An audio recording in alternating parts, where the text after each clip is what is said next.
untuk Recording in progress. keselamatan daripada tanah air dan bangsa itu.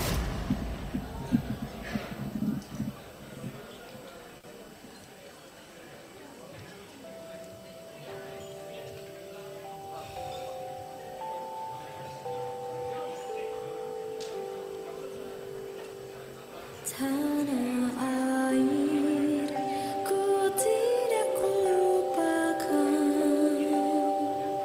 kan terkenang selama hidupku. Biarpun saya pergi jauh, tidak akan hilang dari kalbu. Tanahku yang ku cintai, engkau ku hargai. Assalamualaikum warahmatullahi wabarakatuh. Selamat pagi Bapak Ibu. Mohon izin nanti ketika Bapak Wali Kota Balikpapan datang, hadirin dimohon untuk berdiri dan memberikan tepuk tangan kepada beliau.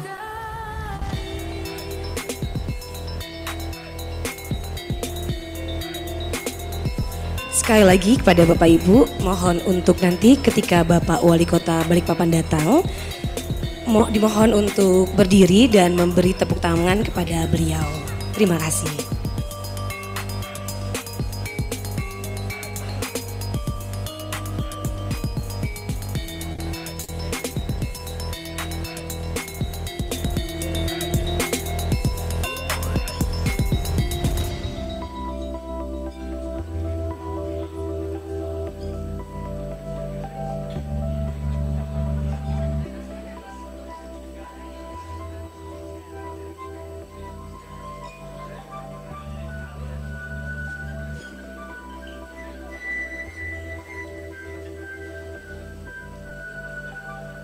Walaupun banyak negeri ku jalani,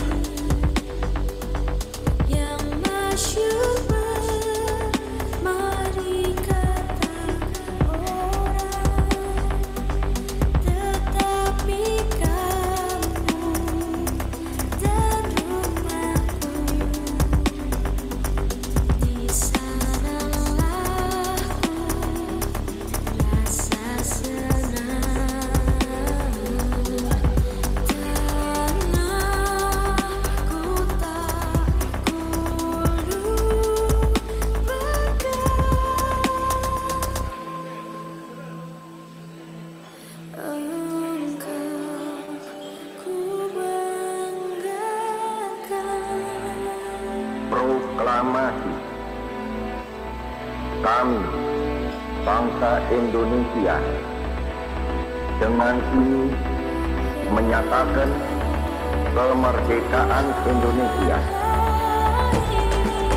Hal-hal yang mengenai pemindahan kekuasaan dan lain-lain diselenggarakan dengan cara saksama dan dalam tempo yang sesingkat-singkatnya. Jakarta, 17 Agustus 1945, atas nama bangsa Indonesia, Soekarno-Hatta.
Indonesia is the most beautiful land in the universe. The land where we were born. The nation where we grew up. So many colors that live together in peace. With a million timeless treasures. With an abundance of natural wealth. Indonesia is not just wonderful. Indonesia is a wonderland.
dengan ini menyatakan kemerdekaan Indonesia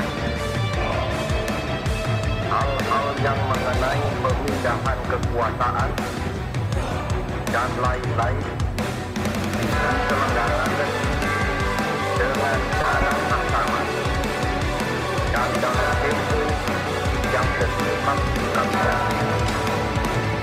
Jakarta, 17 Agustus 1945, atas nama bangsa Indonesia, Soekarno, Hatta.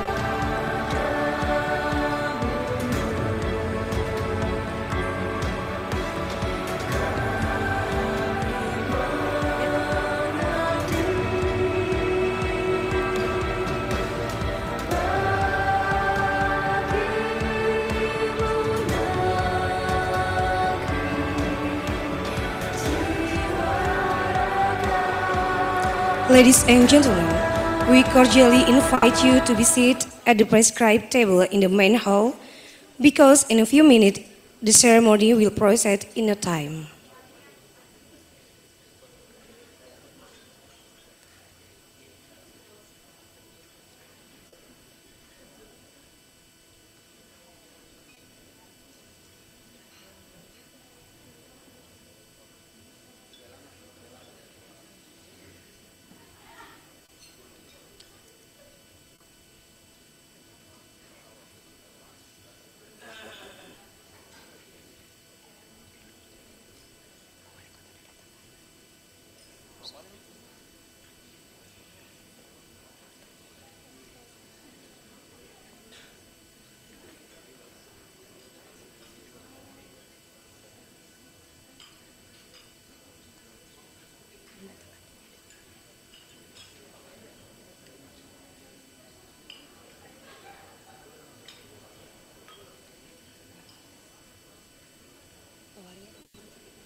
From the Art and Music Appreciation Student Activities University, here is Harmony of Nature Dance.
influence their power and energy movements, creating a mesmerizing fusion between humans and nature.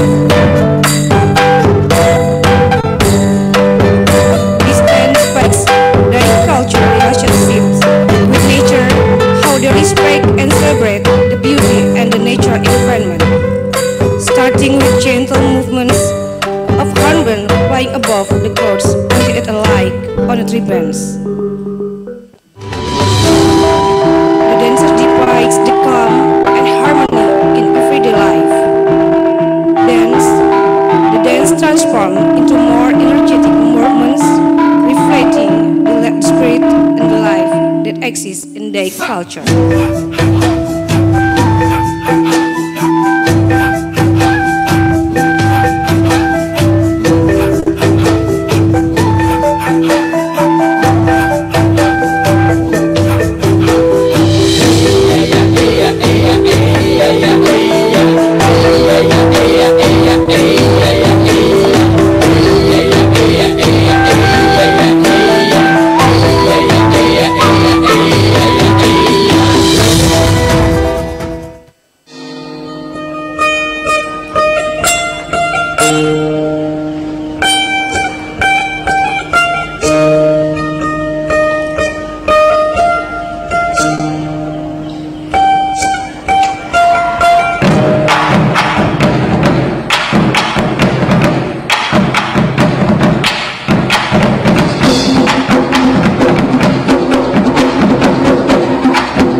We hope you will enjoy this creative dance performance and appreciate the talent and effort of the participants.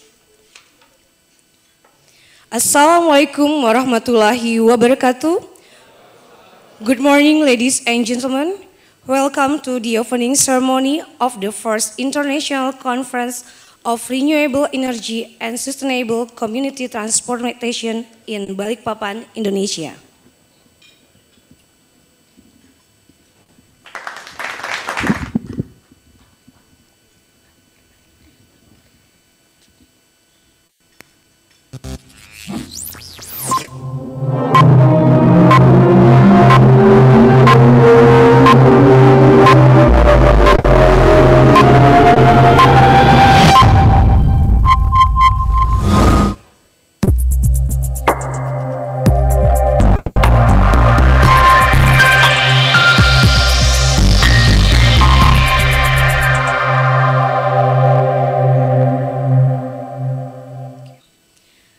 The Honorable Mayor of Balikpapan, Haji Rahmat Masud SME, represented by Mr. Sudirman, the Honorable the Head of the Board Trustee of Higher Education Foundation Dharma Wirawan East Kalimantan, Billy Awai SHMH, the Honorable Rector of University Balikpapan, Dr. Insinyur Isradi Jainal MT MHMM Des IPU Engineering, the Honorable Al Vice Rector Balikpapan University, the Honorable Al Deans of Faculty Balikpapan University, all of the lecturers, the representative of Borneo Studies Network, the representative of University Sarawak Network, the representative of University Brunei Darussalam. Welcome to the Head of Housing Infrastructure East Kalimantan, all of the lecturers and the leaders of University in Balikpapan. First of all, let me introduce myself. My name is Nurlia and I will be the master of ceremony for this event. The singing of national anthem Indonesia Raya. To the audiences, please stand up.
of the audiences, please be seated.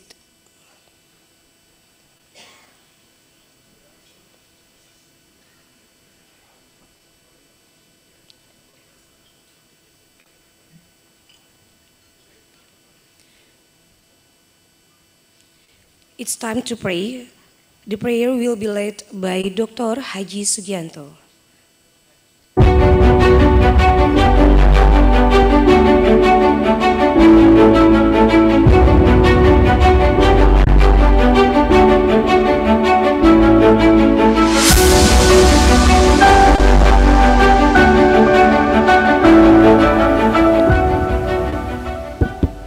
Bismillahirrahmanirrahim.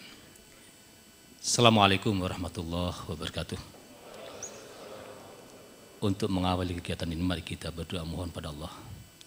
Mudah-mudahan kegiatan kita pagi ini hingga berakhir nanti dalam keadaan sehat walafiat. Yang beragama selain Islam dipersilakan mau berdoa mohon agamanya, dan yang beragama Islam mari kita awali dengan Ummul Quran surat Al-Fatihah. A'udzubillahi minasyaitonirrajim. Bismillahirrahmanirrahim. Alhamdulillahirabbil alamin. Ar-Rahmanir-Rahim. Maliki yaumiddin. Iyyaka na'budu wa iyyaka nasta'in. Ihdinas siratal mustaqim. Siratal ladzina an'amta 'alaihim ghairil maghdubi 'alaihim waladdallin. Amin. Bismillahirrahmanirrahim. Alhamdulillahirabbil alamin. Wa bihi nasta'inu 'ala umuri dunya waddin. Wassalatu wassalamu 'ala asrofil anbiya'i wal mursalin wa ala alihi wa sahbihi ajma'in. Ya Allah, Ya Rahman, Ya Rahim, Ya Hayyu Ya Qayyum Ya Dzal Jalali wal Ikram. Kami bersyukur ya Rabb atas segala nikmat dan karunia yang Kau limpahkan kepada kami. Nikmat-Mu hadir dalam setiap degupan jantung kami, dalam setiap pancaran darah kami, dalam setiap hembusan nafas kami, dalam setiap ayunan tangan dan gerak langkah kami. Jadikan ya Allah negeri kami tempat menebur kasih pada sesama. Ya Allah, Nabi-Mu bersabda, tebarlah salam di muka bumi, maka yang di langit akan menyayangimu. Dengan anugerah-Mu ya Rabb, kami pada hari ini, pada Jumat yang berkah ini, berkumpul di tempat ini bersilaturahim dalam acara First International Conference on Renewable Energy and Sustainable Community Transformation. Sembari memohon tanamkan rasa sayang dan hidayah kepada kolbu-kolbu kami yang hadir ini ya Allah. Anugerahilah kami keinginan yang sama, keinginan untuk saling berbagi antara sesama. Tanamkanlah rasa syukur kami dalam menerima karunia sumber alam melimpah secara gratis yang Engkau berikan, dan berikan kami kearifan di dalam mengelolanya. Hindarkan kami ya Rabb dari golongan orang-orang yang berlebihan dan serakah dalam mengeksploitasi sumber daya alam yang Kau berikan. Ya Allah, Ya Ghaffar, ampunan dan mahfirah-Mu luas tak terbatas. Kami mohon ya Allah, ampuni dosa dan kesalahan kami. Ampuni dosa dan kesalahan kedua orang tua kami. Kasihani ya Allah, sebagaimana mereka mengasihi kami semenjak kami kecil. Ampuni pula ya Allah para pemimpin-pemimpin kami. Bimbing mereka ke jalan yang hanif sehingga dapat melaksanakan amanah dengan baik. Rabbana innaka man tudkhilil nar faqad ahzaba wa ma lidzalimina min ansar. Rabbana innana sami'na munadiyan yunadi lil iman an aminu bi rabbikum fa amanna. Rabbana faghfir lana dzunubana wa kaffir anna sayyi'atina wa tawaffana ma'al abrar. Rabbana atina fid dunya hasanah wa fil akhirati hasanah wa qina adzabannar. Subhana rabbika rabbil izzati amma yasifun. Wassalamu alal mursalin walhamdulillahirabbil alamin. Terima kasih. Assalamualaikum warahmatullahi wabarakatuh.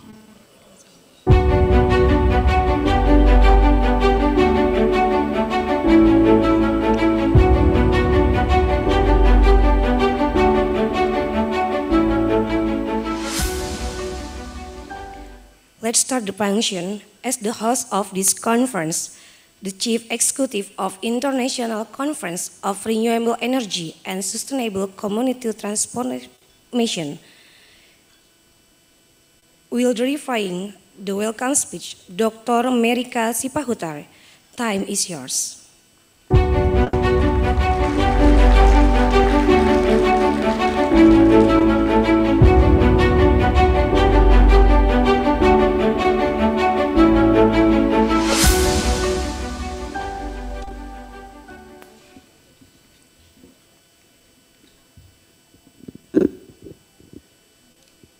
Good morning, ladies and gentlemen, professors, speakers, researchers, and students.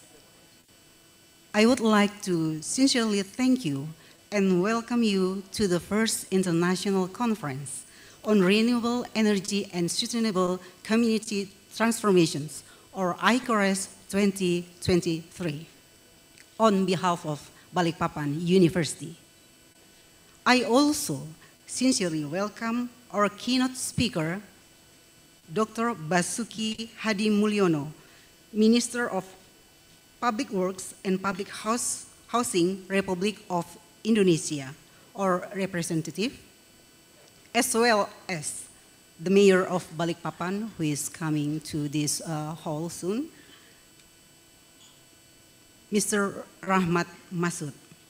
We do really appreciate his presence and support at this conference.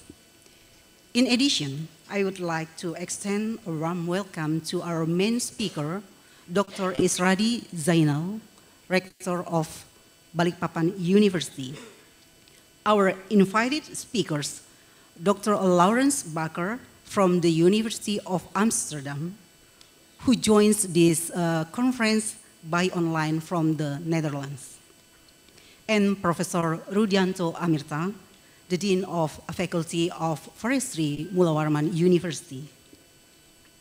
Special thanks go to Dr. Rosna Abdullah from University Brunei Darussalam, Madam Norazia and Dr. Rafia from University Malaysia Sarawak, who travel great distance for this occasion, as well as Dr. Jeffrey, the Dean of Faculty of Letters, Balikpapan University. I'm hoping that this conference will be able to fulfill its goal of giving academics, researchers, and practitioners a productive forum to advance knowledge, research, and technology in the area of renewable energy and sustainable community transformation. Last but not least, my greatest gratitude goes to the Board of Trustees, Dr. Randy Susiswo Ismail and Mr. Beli Awai, all steering committee, organizing committee, institution, partners such as PT Bayan Resources, PT Kilang Pertamina International, and Balikpapan City Government. Also, volunteers who all contributed to the success of this conference, directly or indirectly. May God grant us all good health so this event is both successful and enjoyable. Thank you.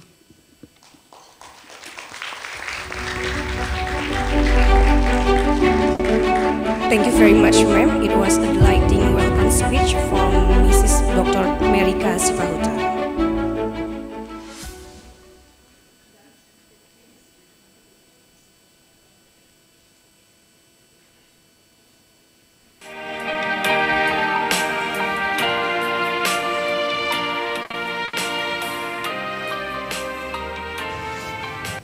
From one of the best cities in Kalimantan, a city that's very comfortable to live in and is structurally located in a close position in national and international transportation routes.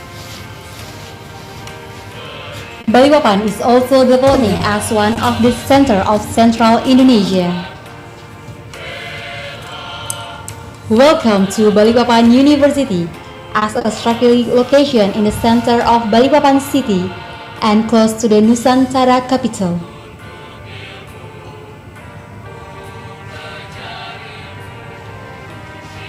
Officially established on July 1st, 1981, in further developments, partially on March 24, 1982.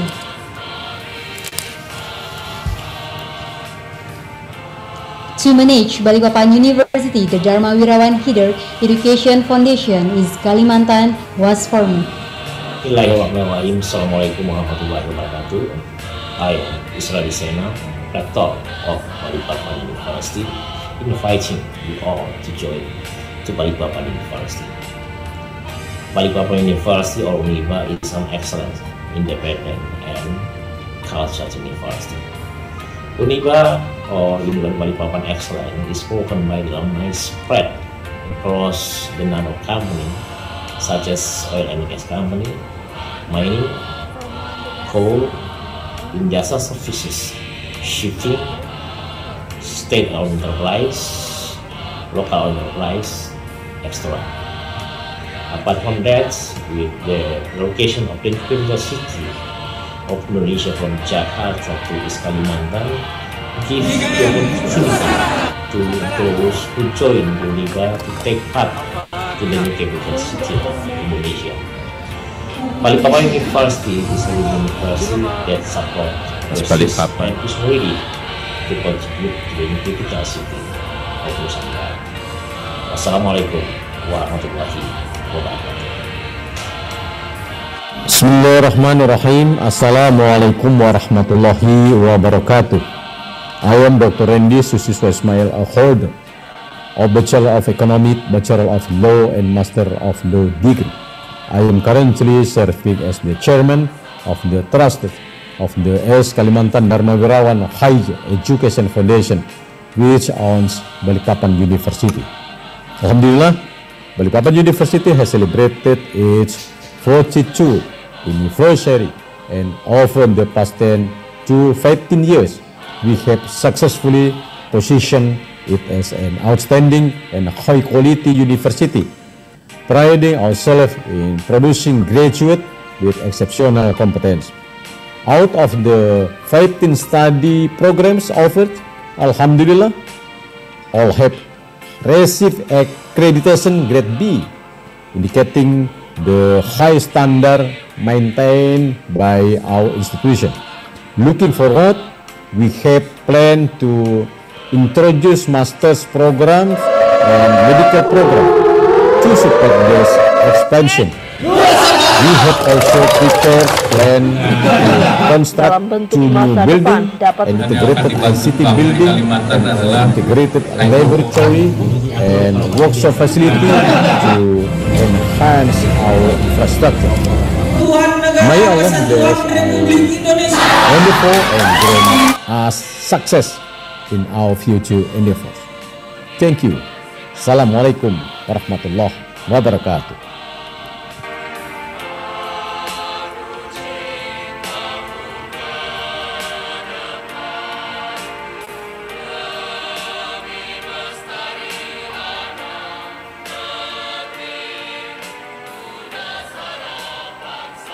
Balikpapan University has built a vision and mission to become the best university in Indonesia, especially in East Kalimantan. The realization of Balikpapan University has higher education institution that produce superior, independent, and cultural human researchers. The mission of the University of Balikpapan is to provide quality higher education and produce graduates who have high moral, ethnic character, and integrity in accordance with the demands of local, national, and international society. To realize the education mission of an independent campus and independent learning, the University of Balikpapan has 7 faculties and postgraduate consisting of the Faculty Law, Faculty of Civil Engineering and Planning, Faculty of Industrial Technology, Faculty of Economics, Faculty of Teacher Training and Education, Faculty of Letters, Faculty of Vocational Studies, D4K3, and a Master of Law. With a comfortable academic atmosphere, an orange campus has supported by an integrated information system, the University of Balikpapan fosters an academic culture with a global perspective. Various library services such as the provision of thousands of books, access to various international journals, development of the learning for students, lecturers, and researchers.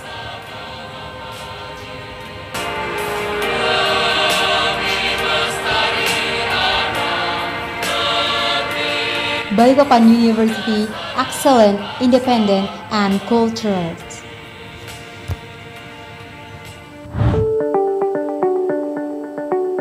University Brunei Darussalam, UBD, is emerging as one of the leading institutions of higher education in Asia. Our mission is to empower future-ready leaders through innovative education and enterprising research, driven by national aspirations and guided by the values of Malay Islamic monarchy.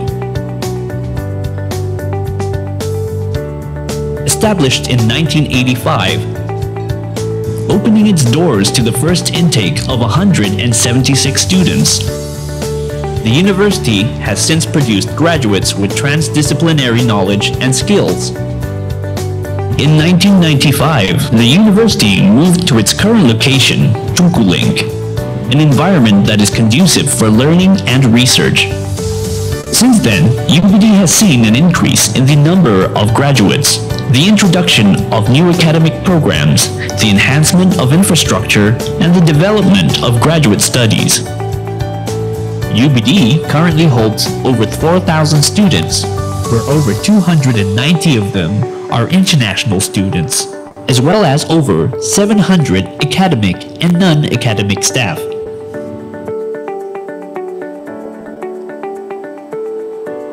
UBD is guided by its 5 core values: people, expertise, aptitude, relevance, and leadership.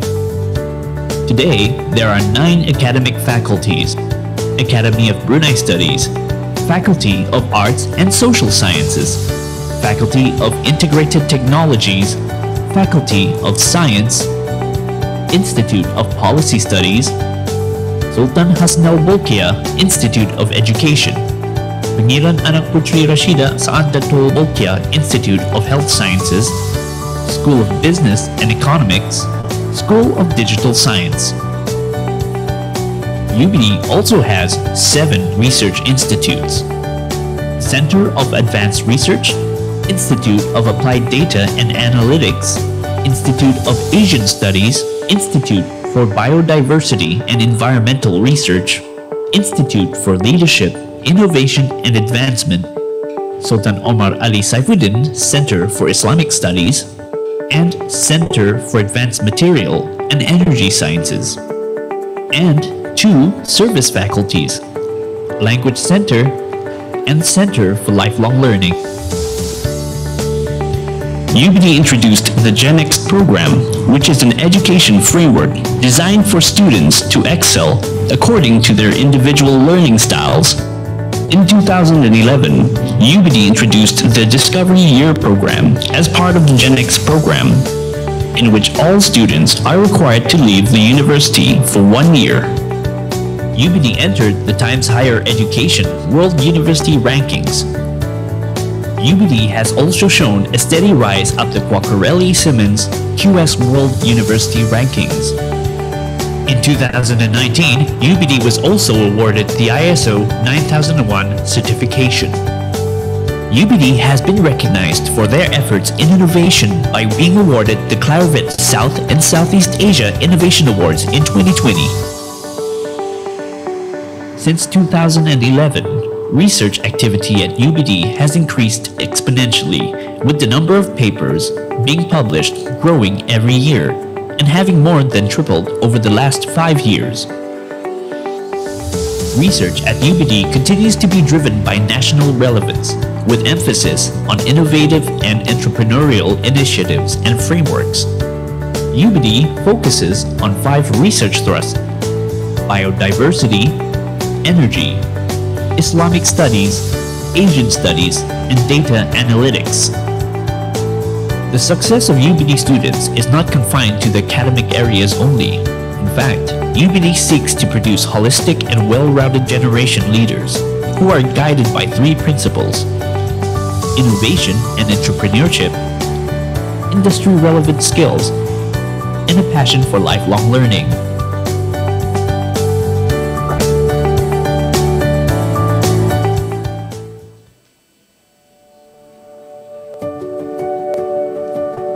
We all hope to be successful, to create a better version of ourselves, to learn and evolve, to be part of a brighter future.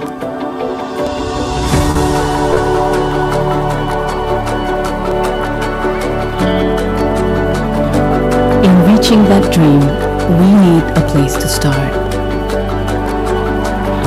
Because success is not gained in one single moment, or dwell in only one thing. It's in the path that we choose to explore.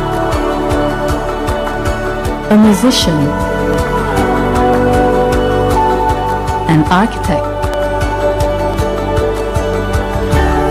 a videographer, a journalist, an artist, a scientist, a botanist. Find a cure and save a life. Find a new species and save the ecosystem. Engineer your future. Experience new cultures. Unleash our inner drum.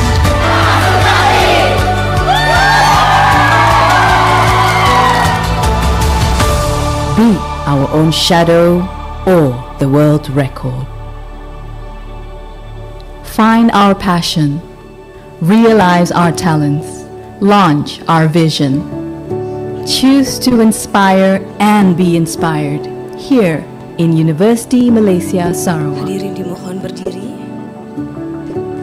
Where a success story.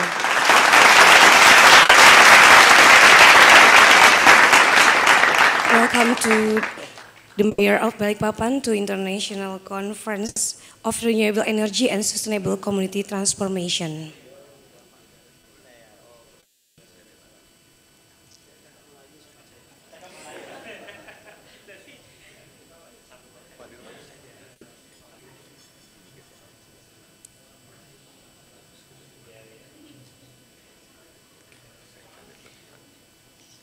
Now, this is the high time for us to listen the speech for the Mayor of Balikpapan. Therefore, we invite Mr. Rahmat Masud to come forward to the stage.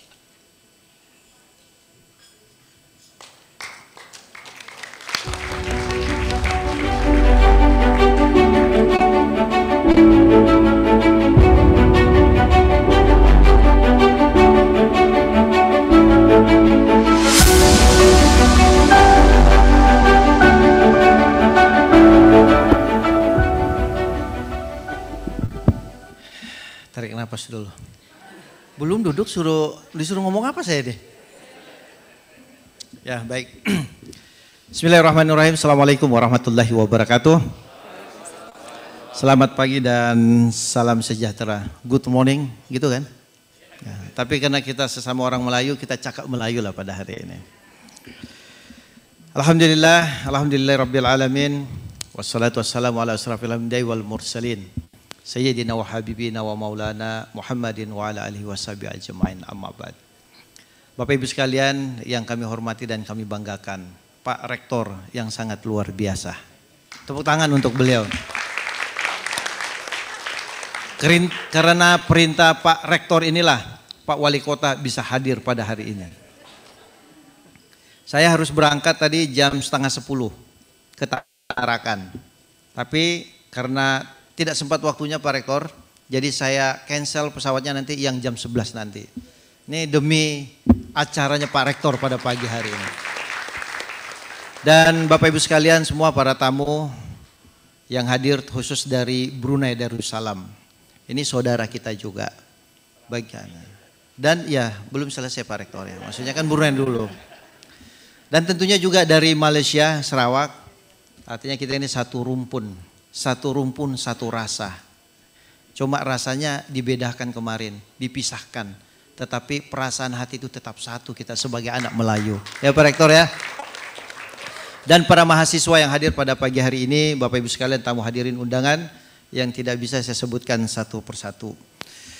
Sebagai insan yang percaya dan bertakwa kepada Allah Subhanahu wa taala Tuhan yang Maha Kuasa, tentunya pada pagi hari ini tiada henti-hentinya kita selalu memanjatkan puji dan syukur atas kehadiratnya. Karena terselenggaranya pada kegiatan hari ini tidak luput dari ridhonya juga. Saya yakin kegiatan pada hari ini insya Allah akan mendapatkan manfaat untuk kita semua, terus para generasi-generasi anak-anak kita ke depannya untuk mampu menciptakan daya saing yang tinggi, menciptakan sumber daya manusia yang berkualitas. Terbukti artinya hubungan antar bangsa. Dari Brunei Darussalam, kemudian dari Sarawak Malaysia, kita dipertemukan di tempat ini dengan satu tujuan kita. Bagaimana anak-anak kita ini cerdas. Bukan secara intelektual saja, tetapi juga cerdas secara spiritual. Dengan keyakinan kita yang berbeda, mungkin ada yang dari non-muslim, ada yang dari Kristen, Katolik. Selalu saya menyampaikan dan selalu saya ingatkan. Bapak Pendeta, tanamkan keyakinan kepada anak-anak Anda. Karena kalau hanya kita pinter, tetapi keyakinan sesuai dengan keyakinan agama yang kita yakinin, kita tidak laksanakan dan tidak kita implementasi dalam kehidupan, saya khawatir anak kita pinter nanti tapi tidak benar hidupnya. Tetapi kalau kita selalu tanamkan nilai-nilai agama, ya para ulama, para kiai, ustadz, saya selalu ingatkan, tanamkan keyakinan kepada anak-anak kita. Karena itu yang menjadi benteng pertahanan di era globalisasi dan perkembangan digital teknologi yang sangat luar biasa.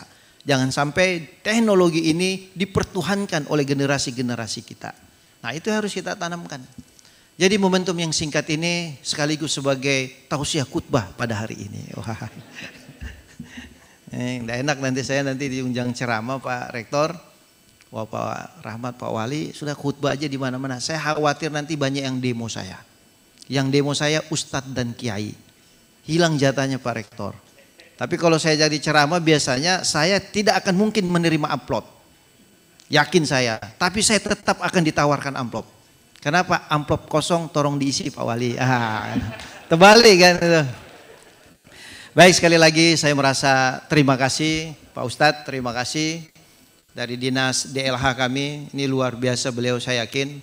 Inilah yang menjaga kebersihan kota Balikpapan. Ya luar biasa. Saya bukan muji beliau, tapi manusia pasti punya kekurangan. Ngerti cakap Melayu bahasa Indonesia, paham? Tidak kecepatan ya? Oh ya. Ya cakap Melayu ya, cikit-cikit. Nanti kita pusing-pusing Balikpapan lah. Pusing-pusing itu keliling-keliling Pak. Tahun tadi ini kita menerima Adipura Kencana sebagai kota besar satu-satunya di Indonesia itu Balikpapan. Itu tidak terlepas dari semua kontribusi kebersamaan, kolaborasi yang kita lakukan baik di pemerintahan, masyarakat, di dunia pendidikan, mulai dari tingkat TK, SD, SMP, SMA sampai di perguruan tinggi universitas. Ini adalah kebersamaan kita. Karena saya yakin kalau pantun ini saya bacakan Pak Rektor. Kalau hendak pergi memancing, jangan lupa membawa umpan. Kalau kita kerja seiring sejalan, semua kerja semakin ringan. Kerjaan kita ini kalau kita tidak keroyokin bersama, susahlah untuk kita mau implementasikan. Tapi karena kebersamaan, sama-sama kita bekerja, insya Allah apa yang menjadi cita-cita kita. Seperti pada acara pada pagi hari ini. Kalau kampus-kampus, universitas tidak bersama-sama berkolaborasi dengan beberapa negara, bukan hanya di Indonesia, tetapi beberapa negara tetangga kita, Brunei, Singapura, Malaysia, artinya kawasan Asia, ini menjadi satu kekuatan besar kita di Asia, khususnya di ASEAN. Artinya kalau kita sama-sama saling berkomunikasi, tukar pelajar, karena beda lah, pasti beda. Budaya negara-negara kita, boleh kita berbeda budaya, mungkin boleh kita berbeda di dalam program terhadap pembangunan, tapi tujuan kita kan satu sebenarnya, menciptakan sumber daya manusia yang berkualitas dan menjadi peradaban baru teknologi di Asia ini jangan hanya di Eropa. Bukan hanya yang pada umumnya di Eropa. Kita harus ini kan mulai nih Asia ini. Bagaimana kekuatan China, Korea dan Jepang. Termasuk jangan sampai kita mau kalah di Indonesia. Karena saya yakin dan percaya bahwa latar belakang bangsa kita ini kita dilahirkan oleh bangsa kekuatan yang besar nenek moyang kita. Ini bangsa Melayu nih. Dulu menguasain Pak Asia. Bahkan sampai ke Afrika. Ini satu momen yang harus sejarah ini harus kita tarik. Kita jangan sampai minder dengan bangsa-bangsa di luar daripada peradaban kita ini. Karena kita ini dilahirkan dari bangsa nenek moyang yang kuat. Ya contohnya kami di Indonesia sebagai nenek, sudah jelas sebagai nenek moyang kita adalah seorang pelaut. Kalau orang pelaut itu pasti nyalinya besar. Pasti bekerja keras dan pasti cerdas. Tidak akan mungkin dia berani mengalungi samudera yang begitu menantang kehidupan kalau dia tidak kuat, tidak pekerja keras dan tidak cerdas. Mati konyol lah nenek moyang kita. Nah, aku yakin pada momentum pada hari ini saya ingin menyampaikan kepada generasi kita, bangun semangat kita bahwa kita ini dilahirkan dari nenek-nenek moyang kita yang pekerja keras, yang memiliki kemauan dan kekuatan dan tentunya juga akan cerdas. Nah, mudah-mudahan melalui pertemuan antar universitas dan pelajar pada pagi hari ini mendatangkan manfaat untuk kita semua, manfaat untuk negara-negara kita yang bisa kita implementasikan untuk kemajuan negara kita bersama. Kurang lebihnya mohon maaf sekuntum mawar merah yang kuberikan kepadamu di malam itu. Itu judul lagu Sekuntum Mawar Merah. Sebenarnya kalau ada waktu saya mau nyanyikan tapi nggak ada organ. Next nanti pertemuan berikutnya saya akan sumbang lagu untuk kita semua. Terima kasih Pak Ustadz Universitas Balikpapan yang luar biasa. Saya mohon maaf karena saya harus jam 10 harus bergerak tanpa mengurangi rasa hormat saya. Selamat datang, welcome to Balikpapan. Nikmati, enjoy. Ini adalah ibu kota negara baru di Kalimantan Timur, tepatnya di Penajam Pasir Utara. Izin Pak Rektor kalau beliau ada berkesempatan, ada waktu, saya bisa menawarkan keliling Teluk Balikpapan sampai dengan IKN. Nah, besok boleh. Saya mau naik speed atau mau naik kapal pinisi. Terserah mau jam berapa. Sore boleh. Ba'da asar. Nah, udah. Kita telusuri Teluk Balikpapan nanti pakai speedboat. Nah, nanti lihat ini bukan laut, ini teluk. Jadi ombak tak besar lah, ombak ciki-ciki lah ombaknya. Terima kasih Pak Ustadz, salam hormat saya tanpa mengurangi. Saya rasa hormat sebagai warga Kota Balikpapan dan sebagai pemerintah Kota Balikpapan. Saya mengucapkan mohon maaf jika di dalam kehidupan kita, tentunya di dalam kegiatan sehari-hari nanti para tamu negara kita ini, saya tidak bisa mendampingin secara maksimal. Karena hari ini saya harus berangkat Tarakan, insya Allah minggu saya baru balik Pak Rektor. Karena ada acara afeksi di sana. Terima kasih. Wallahul muwaffiq ila aqwamit thariq. Assalamualaikum warahmatullahi wabarakatuh. Thank you very much, Mr. Ahmad Mahmud, the Major of Balikpapan. And we invite Rector Balikpapan University to give appreciation.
Dimohon kepada hadirin dapat berdiri semua.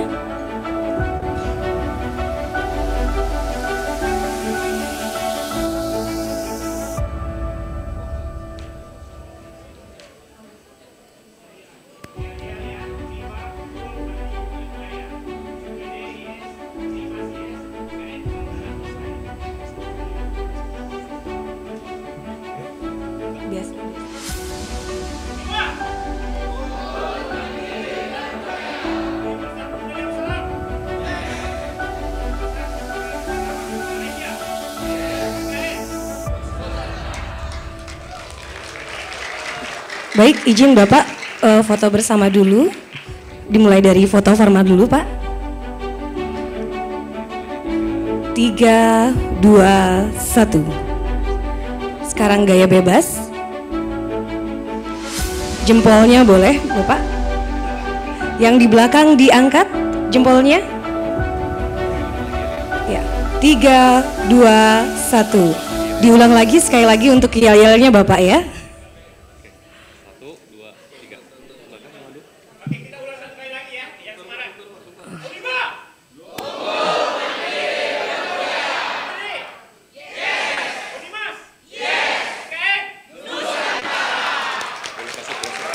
Tepuk tangan untuk kita semua. Terima kasih.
Discussed guests, ladies and gentlemen, welcome to our main agenda.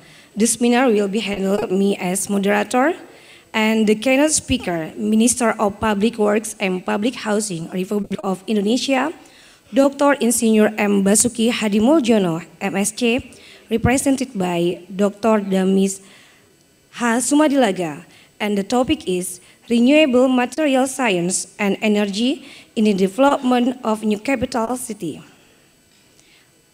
Let me introduce himself. He is the head of Nusantara Capital City, IKN, Infrastructure Development Implementation Task Force, Ministry of Public Works and Housing.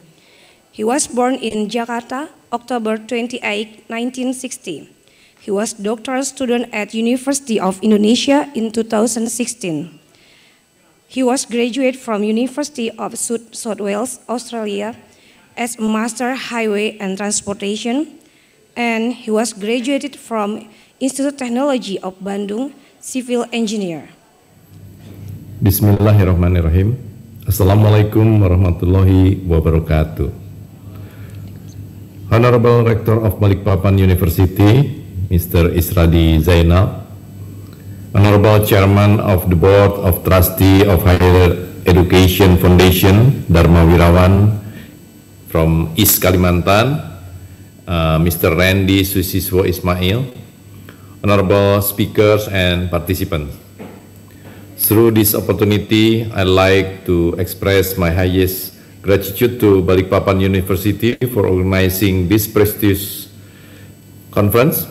I really appreciate the initiative to hold this conference, which shows a great concern to importance of renewable energy and a sustainable society development, especially in Indonesia. First, I'd like to give you a brief background of relocating capital city. President Joko Widodo on August 18, 2019 has taken a very important decision to relocate the capital city of Indonesia to East Kalimantan. There are several aspects that encourage the decision, which are: first, to disperse the population more evenly across the country. As you may already know, that around 57% Indonesian citizens are located in Java Island. And then to increase economic growth outside of Java. And also concerning about the clean water crisis in Java, especially in Jakarta and East Java. High rate of land conversion in Java, and then concentrated urbanization in metropolitan Jakarta, causing in high traffic jam and air pollution, a decrease in carrying capacity and high level economic loss in Jakarta. And what are we going to do with our new capital city, Nusantara? Let's start by the vision and goals. Following those reasons, new capital city with the name Nusantara formed with vision to be world city for all, with 3 goals and 7 enablers to achieve. Nusantara will be a sustainable city, an economic driver city in the future, also as a symbol of national identity as well as a catalyst by encouraging future economic development. There are 8 principal and 24 KPI of Ibu Kota Nusantara. So, in order to develop Ibu Kota Nusantara as a world city for all, the government of Indonesia already established 8 principles and detailed into 24 KPI as a minimum standard in several aspects such as environment, economic, social, accessibility, implementation of future technology. And then to build a new capital city that aims to be the most sustainable city in the future, the government of Indonesia builds timeline scenario that divided into 5 stages from 2022 until 2045. In the first timeline, or as we call as initial stage or phase, the development of urban infrastructure will consist of targeted land development, priority office buildings such as a presidential palace and government complex, housing for government employee, and other basic infrastructure like road and drainage system, water supply, and sanitation.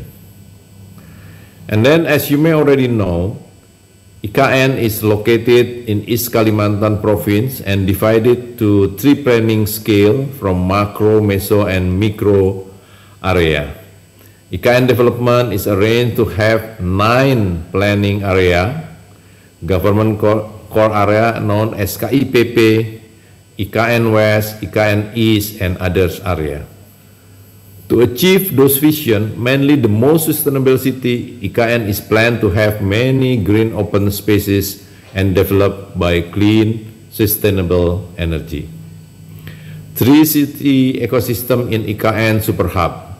IKN is directed as a catalyst for East Kalimantan by encouraging future economic development through collaboration between Samarinda and Balikpapan City, created urban city triangle as a super hub. Each city has a special role in economic sector to encourage a rising in East Kalimantan gross regional domestic product. And then to make sure the sustainability of new capital city project, the government of Indonesia already put the concept in government laws and regulation. Law number 3 of 2022 of capital city has been issued, also supported by derivative rules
of national identity. That is the vision and the goals. And in the law number 3, 20 and 22 also, there are 24 principles. There are 8 principles and 24 key performance indicators. Yeah. And special for sustainable, there are 5 principles and 15 key performance indicators. I want to say that talking about the new capital, actually, the new capital has planned well by the government, and all of the key performance indicators have been carried out. Next, please. Okay, this is the principle and key performance indicators. Okay, I have informed you about vision and goals of the new capital city. Now, I want to talk about sustainable city of the new capital. Actually, it is stated in the law number 3, 20 and 22, but also stated in presidential decree number 62, 63, 64, and 65. Talking about sustainable city and also or sustainable city and community, the United Nations have make guidance. But to talk about the new capital city, there are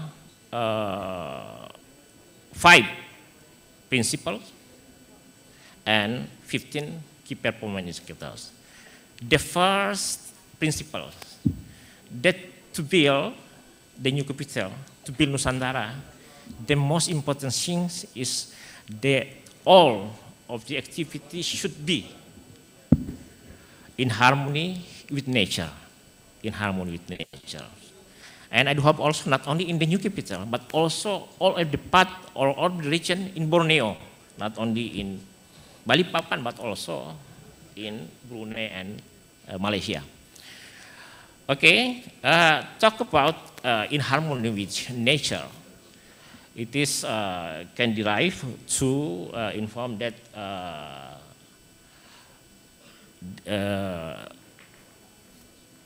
generate about the forest city. In harmony with nature, according to the key performance indicators, that the new capital should be made as forest city. What is forest city? In Indonesia and also in United States, many scholars said that the new capital will destroy the environment. But maybe they only not read the law, because this is stated that 75% of the part in the new capital should be forest. 65% natural forest, 10% for food production, and only 25 as urban area. This is the first in the world for information. The second also talking about in harmony with the nature, it is generated the concept about green city. It means that every building in the new capital should be provided with tree or with green, and the construction we call green constructions. Yeah, also green spaces. That is in harmony with nature, according to sustainable. And I want to move about if someone talk about Nusantara as the new capital, maybe the city will be the first in the world, because according to the law, 80% is to be provide a public transportations, and use clean energy, not fossil. It's the first in the world. It is like in Japan. Japan, 88% public transportation. And for those who have been in Japan, you know that transportation system in Japan is the best in the world. And later, if in 2045, the new capital has been become as the new capital, it means that in 10 minutes, we can arrive to public transportation stations, yeah, like in Europe, I think. And 50 minutes from the strategic airport. It means that if the new capital is in Nusantara, now there is a toll road from Sepinggan Balikpapan Airport to Nusantara. And now we plan 30 minutes. Yes.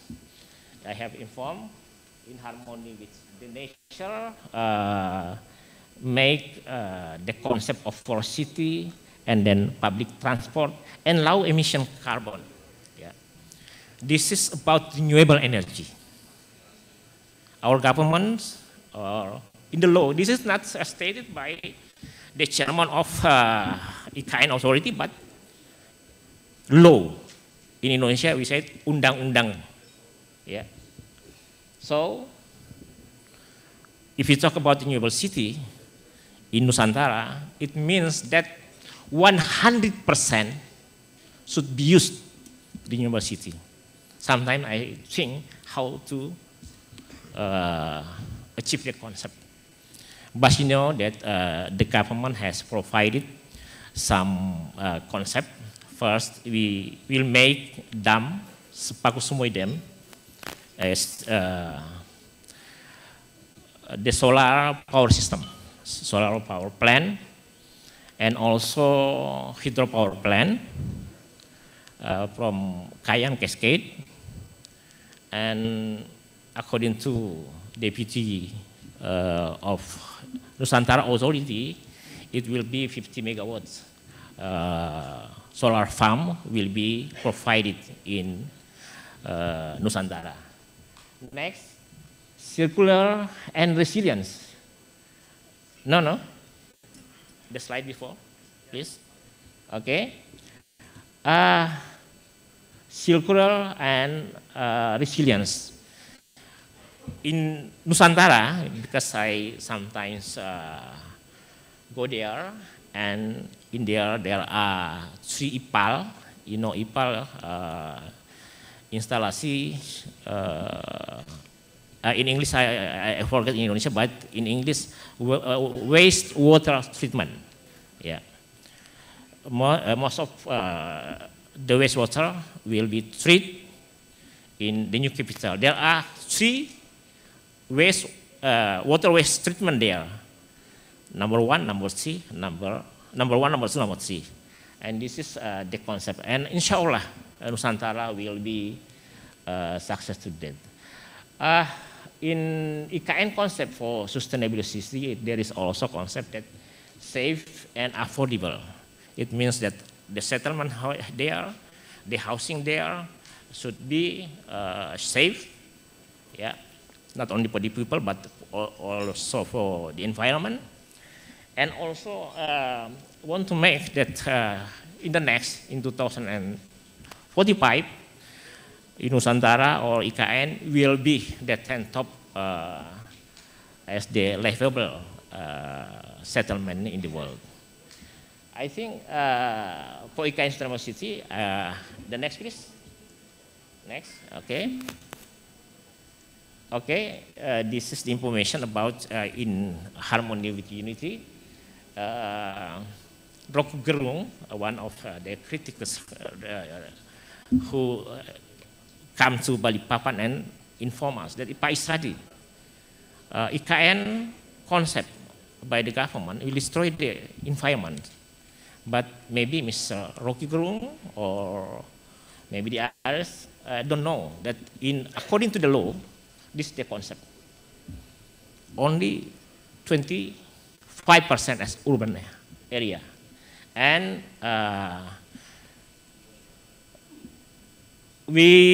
also, if you talk about forest in the new capital, most of the forest there is eucalyptus. It means that's industrial plantations.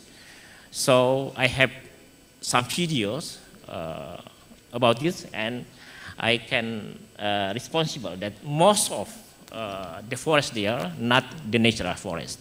And nowadays there are about 55% forest there, and the concept of Nusantara will make 65% forest. And we try, the concept also will make that in 2045, carbon neutral city will be zero in Kalimantan. We'll make also some areas to be tropical forest, and do hope that it will be as carbon sinks. Okay, next please. Spawn city is the concept also. There is a green construction and gray construction. Gray construction means that the building there is promoted as to flooding resilience, and also nature-based solutions approach. Next. Okay. In the fourth concept of IKN, sustainable city, there we know about resilience. Resilience in these occasions carry out that in the new capital should be applied with clean energy, sustainable transport, sustainable urban development, climate agriculture, and about ecological resilience. There is physical resilience, financial resilience, and also social and institutional resilience. Next. Okay, IKN Smart is one of the concepts. Just now, Mr. Dani Sumadilaga, the chairman of implementing infrastructure of Nusantara, has informed us. But I want to say that there are two sectors in the new capital to be conducted as a smart concept. Namely, smart concept provide private sector and for the government. So this is the concept, but according to Mr. Jokowi, we build the Nusantara to implement highest technologies in the world. It means that we use smart city, digital city, extra. Next, please. Okay. If you talk about sustainables, not only the city, but only the people there. I have some concept. In the first time, I informed to the authority and the government that to make the new capital a success, the first thing you should do is that the people there to be educated and to make as the smart people, intelligent people. Yeah. Because I know that based on the history in Japan and also in Russia, the most important thing to be improve the quality is the man or the people. If you only build the constructions, it's not enough. And the Nusantara will be failed if the people there not educated. In 2022, in June, the government has carried out community empowerment, yeah, from constructions, educations, and construction training to make the people understand how to build construction there and as the part of the project, and also from manpower ministry.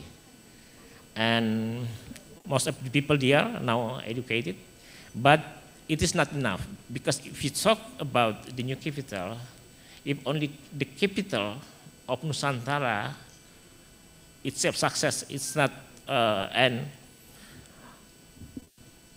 the region around is not success. It's impossible to make all. So next please.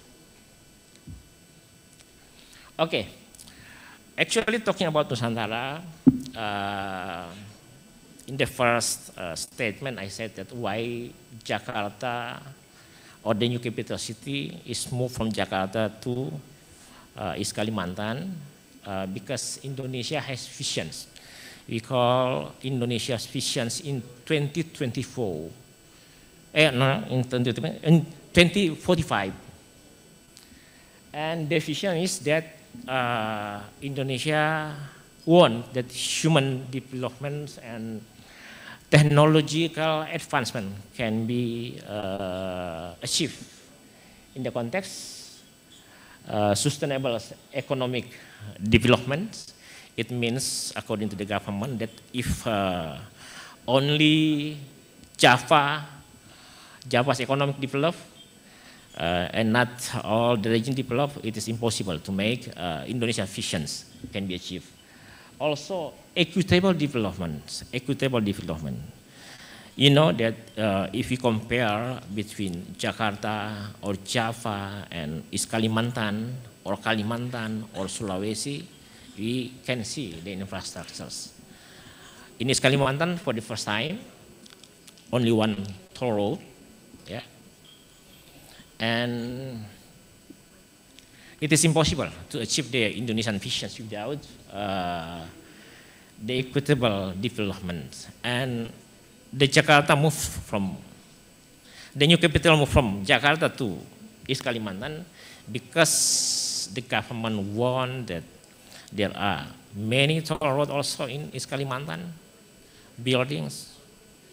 And you know about the people. Until now, the people in Java is 57%, or 150 million people.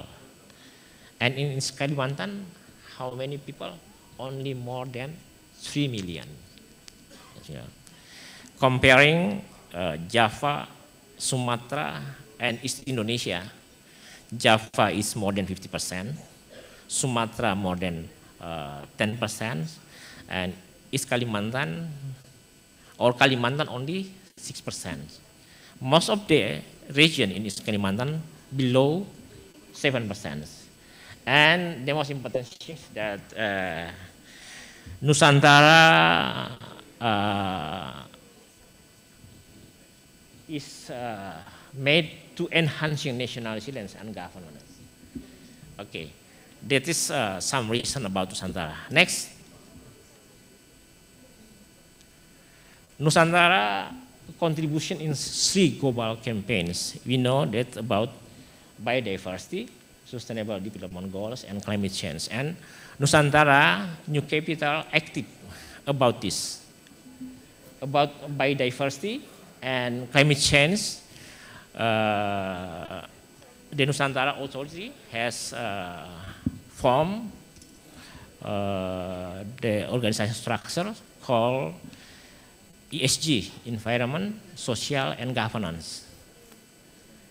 And it is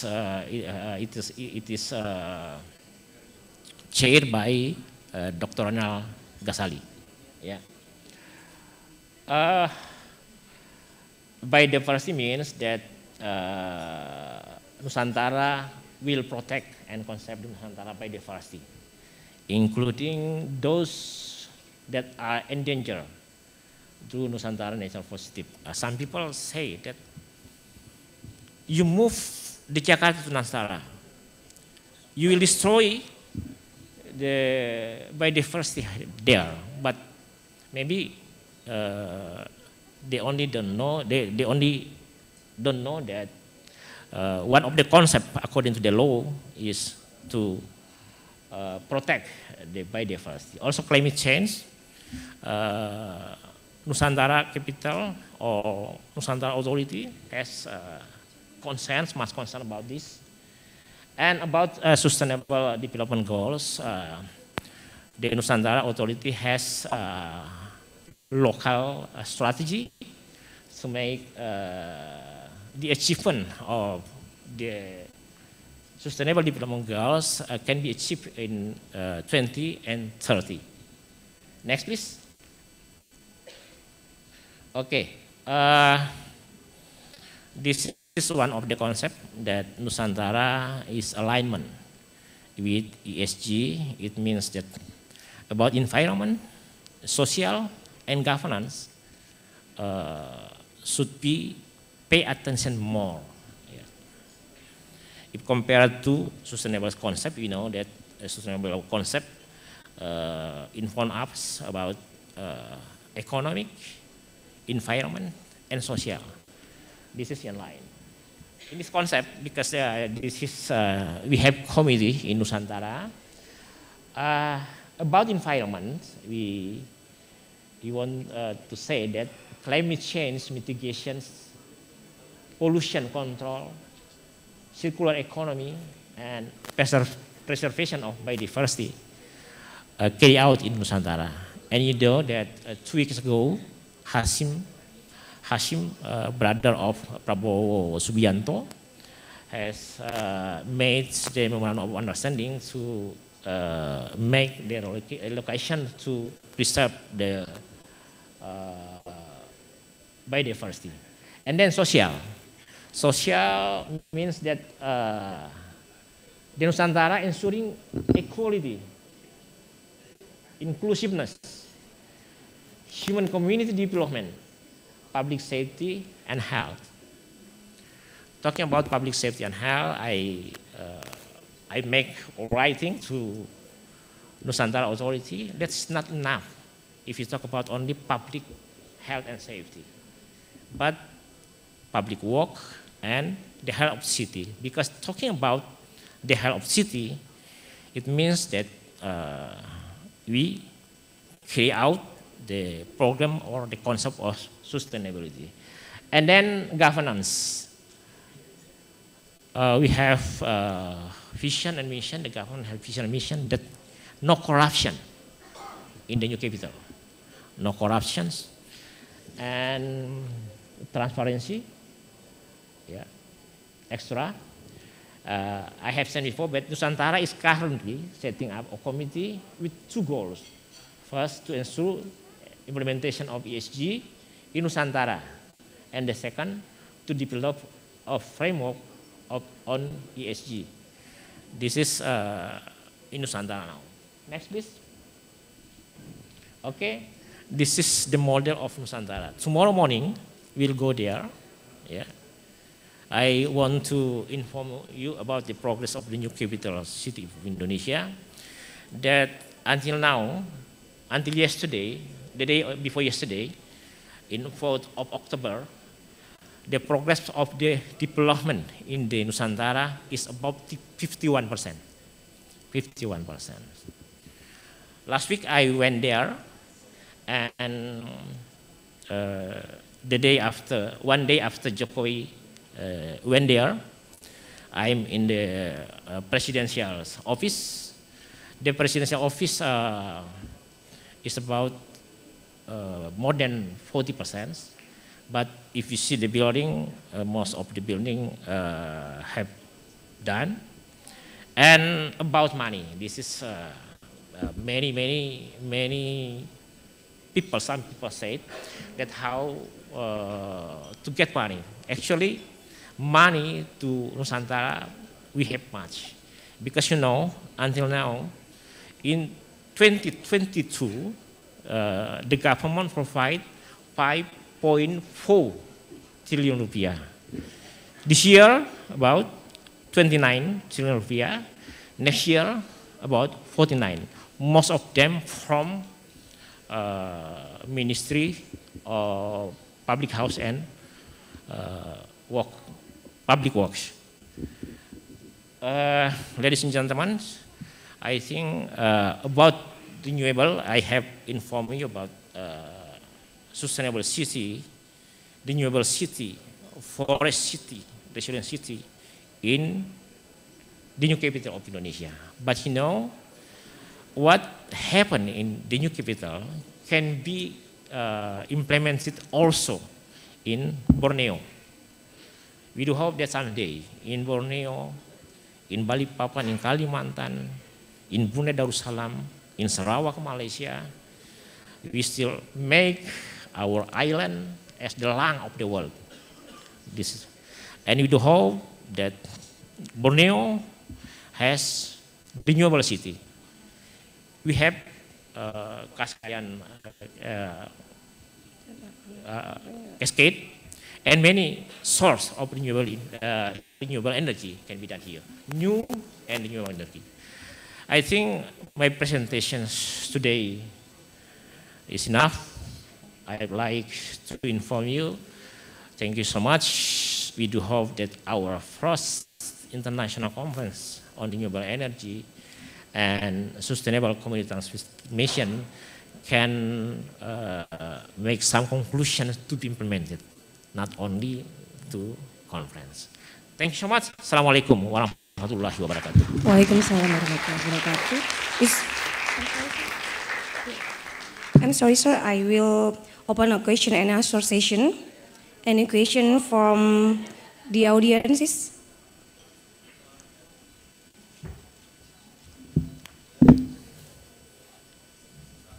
Please.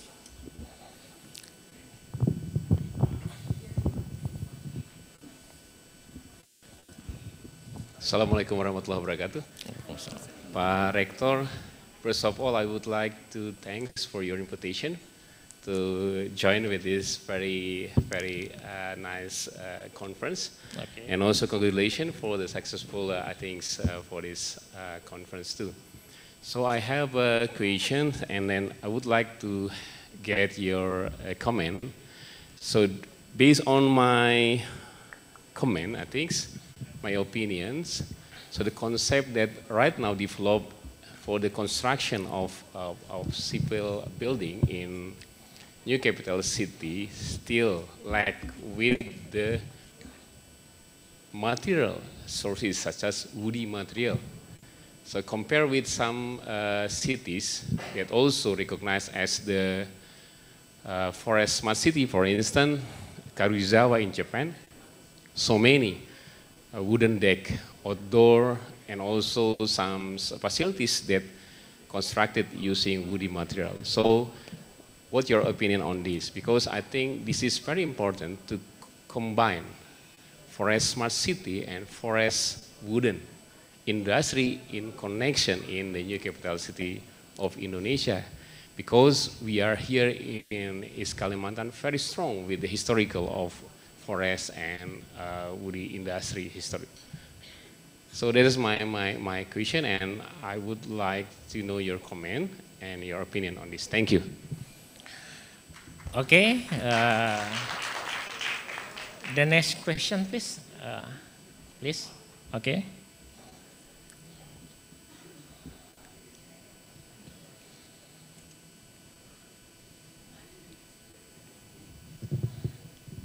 Ya, terima kasih. Thank you very much, Pak Rektor. As you said earlier, the capital city of Nusantara, in your presentation, there are around 256,142 hectare, right?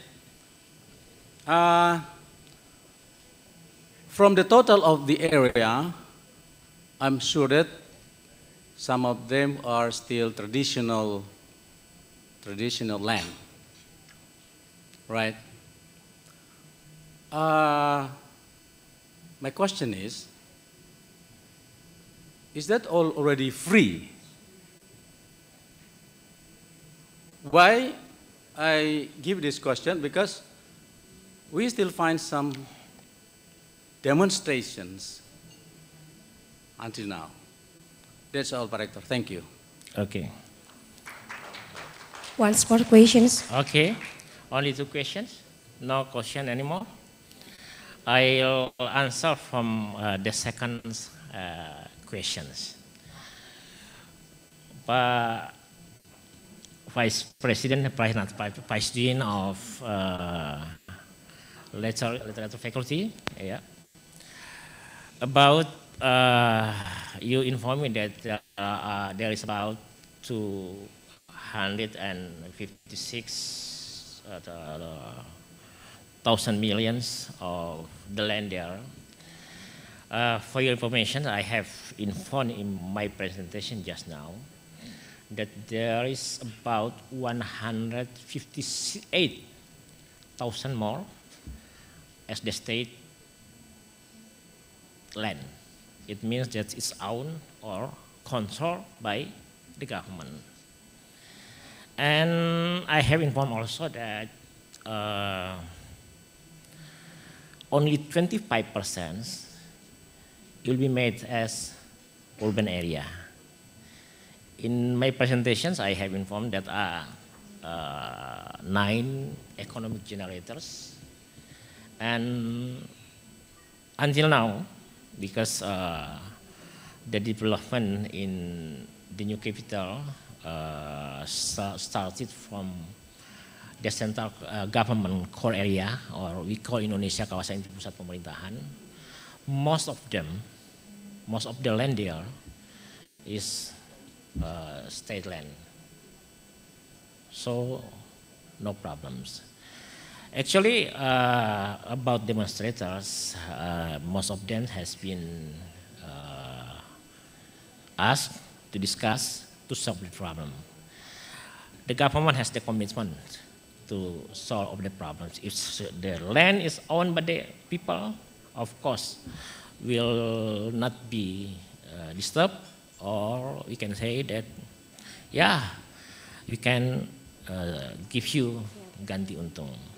But for your information, because every week I went there, you know that today there are about 7,661 hectare land there is built by the government, and including the investors now, like Nusantara hotels, and also the hospitals, which will be built by the investor.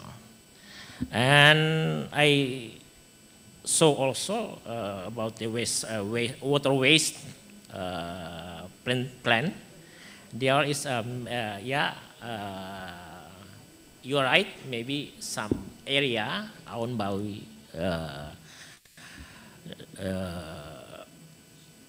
the people there, but you know that because this is for national,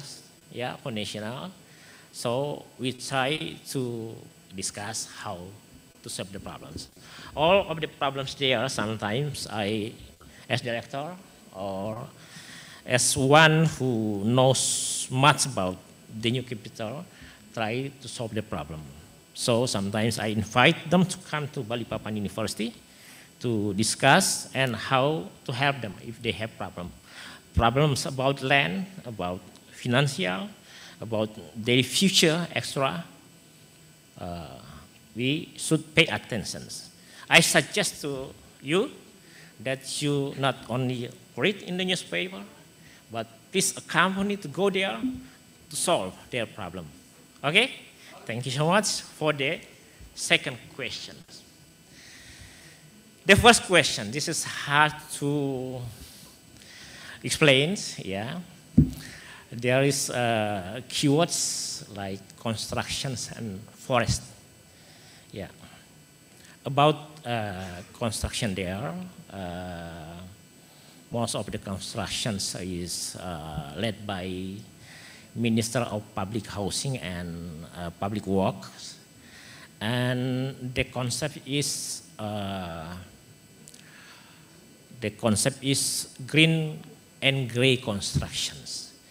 Green construction means that the construction not destroy the forest or the environment, but based on law number 3/2022, you can see that every buildings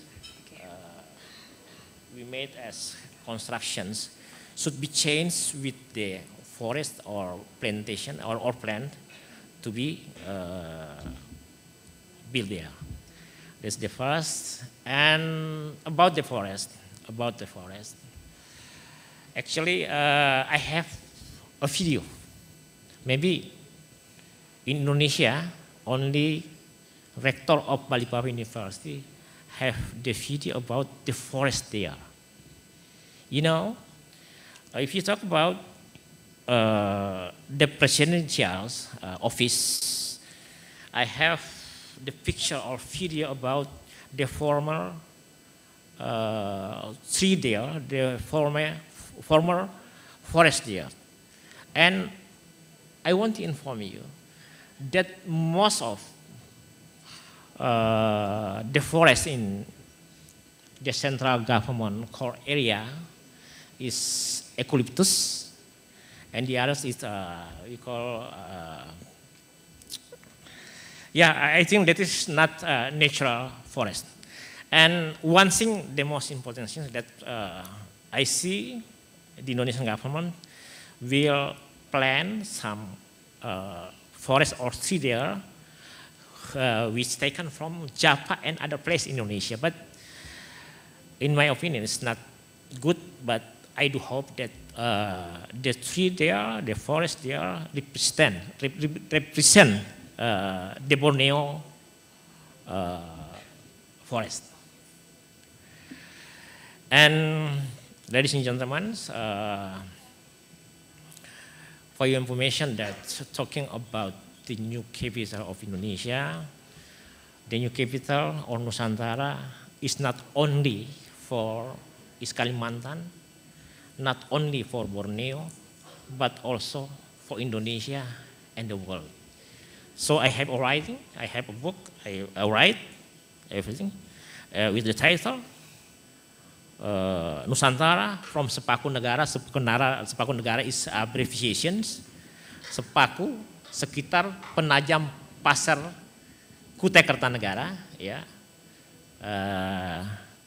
To Indonesia, because why this for the world? Because the new capital city of Indonesia, still the new capital city of Indonesia and also in Kalimantan, Borneo will be the lung of the world. That is the concept. The new capital city Indonesia is the first city in the world which has 65% forest. And now in the new capital, Nusantara Mentawir, there is a place to make seeds, and it's about 15 million there now.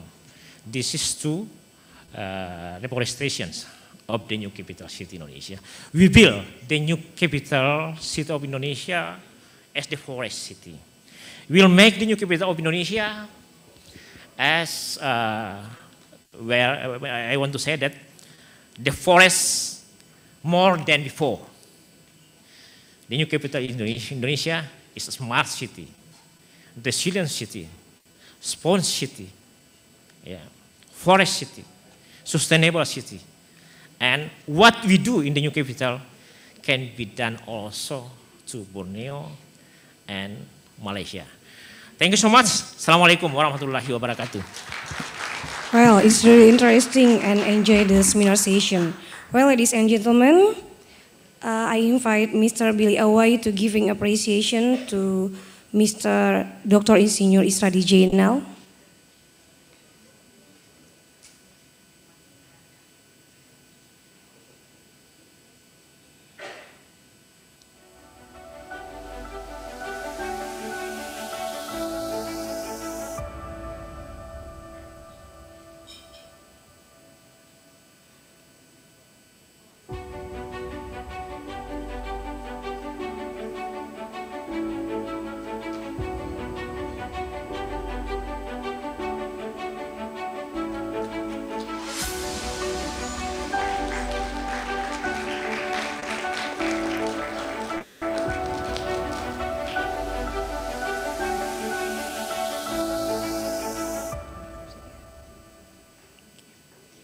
Well, ladies and gentlemen, next agenda.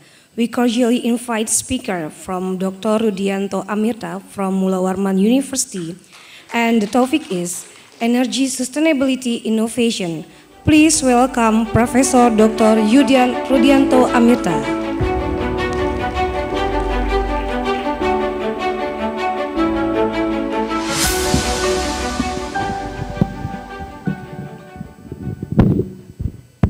Assalamualaikum warahmatullahi wabarakatuh.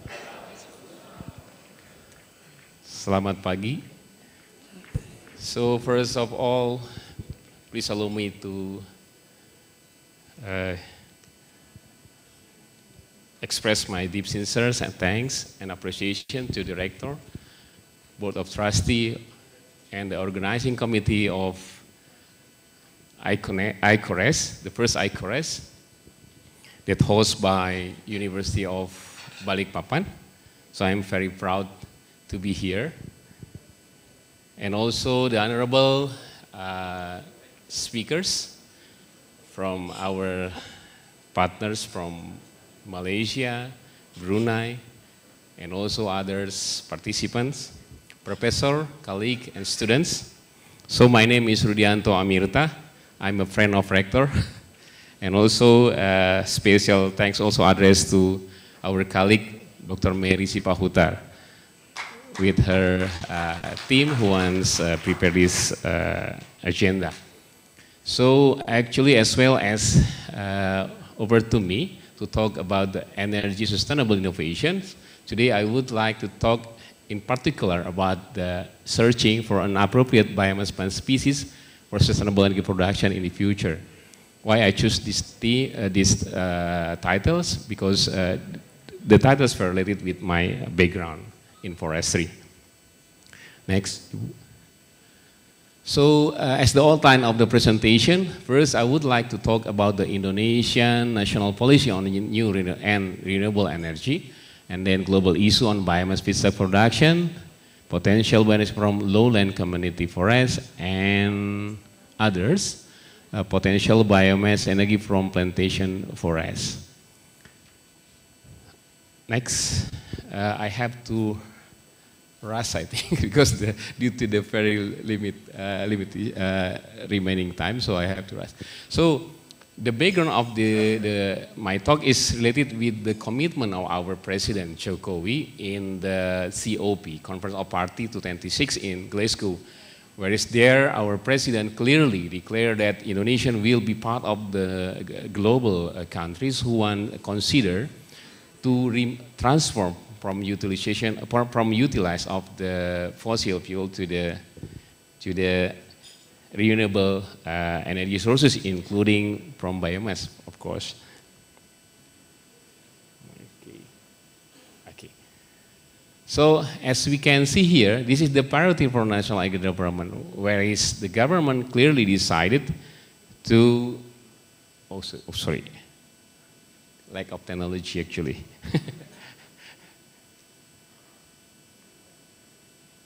Okay. Mana ininya? Okay. So as we can see here, the government tried to maximize the use of renewable energy, at the same time minimize the use of petroleum by including development of use of the natural gas and energy. Even we cannot skip to use coal mining due to the resources and the technology that we have as far. So the coal still used as the main source for the national energy. But the most important is the government decided to choose the nuclear as the last option only when we face the very critical situations. Okay. This is the development bioenergy power plant that already decided. So in 2025, the government set to have 5,500 megawatt power plant surrounding of Indonesia. Hopefully, this number could be cover all the requirement of the electricity or energy for our living. Whereas the composition of the energy will be supplied from the biomass power plant, biogas power plant, and also natural oil power plant. And last, we also consider to use the municipal solid waste material for generation of electricity by burning the municipal solid waste in our facilities. So, sebentar. Okay. So this is one of the issues that we have. So since 2020, government decided to use biomass for the co-firing system in our power plant that mostly generated by coal. So in terms of this, 5 million tons of wood pellet required per year. So the target of the government is to increase the number of biomass used till 5%, means that soonly we will need 20 million 5 tons of woody material, means that this is the opportunity for East Kalimantan to participate as the main partner of the government to provide the biomass. So this is very important for the economic and also ecologies, I mean. So means that East Kalimantan will roll an important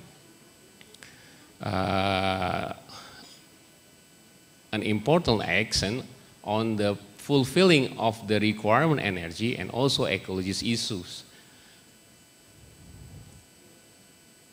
So when we talk about the biomass conversion and biomass energy productions, the main considerations come from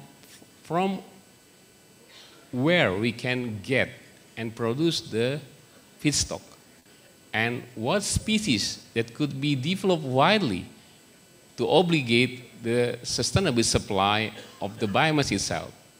So in general discussion, we know about the short rotation coppice plant species. In UK, for instance, we know about the poplar, willow, black lotus, and any others. But here in Indonesia, we quite new about this issue actually. In some part, I think, people just treat the short rotation coppice as a weed, something that unvaluable species. But right now, we have to change our mind and our consideration to respect to the plant species that we have surrounding us. For instance, here, here, Indonesia, when we meet something like this in our forests, for instance, in forestry issues, we will clean up all of the weed like this. But in Europe, they plant it actually. So in general bahasa, we call it as gulma. But right now, in Faculty of Forestry, we try to find more and collect more and more species that could be developed and used for these purposes.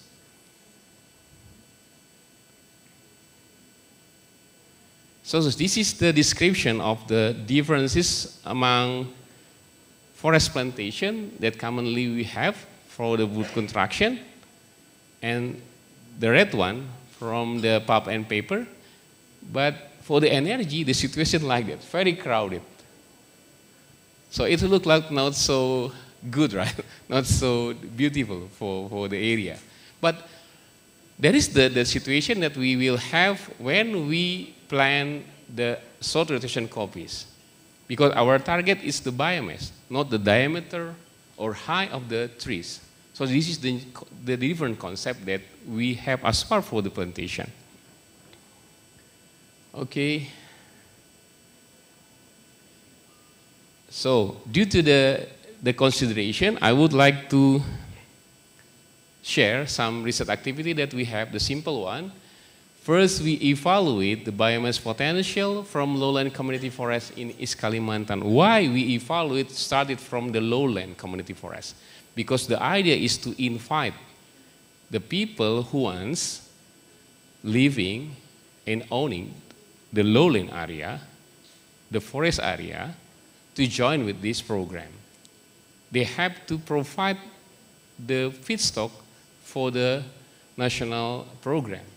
Without that, they will be far from the target. So, started from the lowland, we start to identify what species that are available there, and after that characterize the suitability for the feedstock to be used for the energy.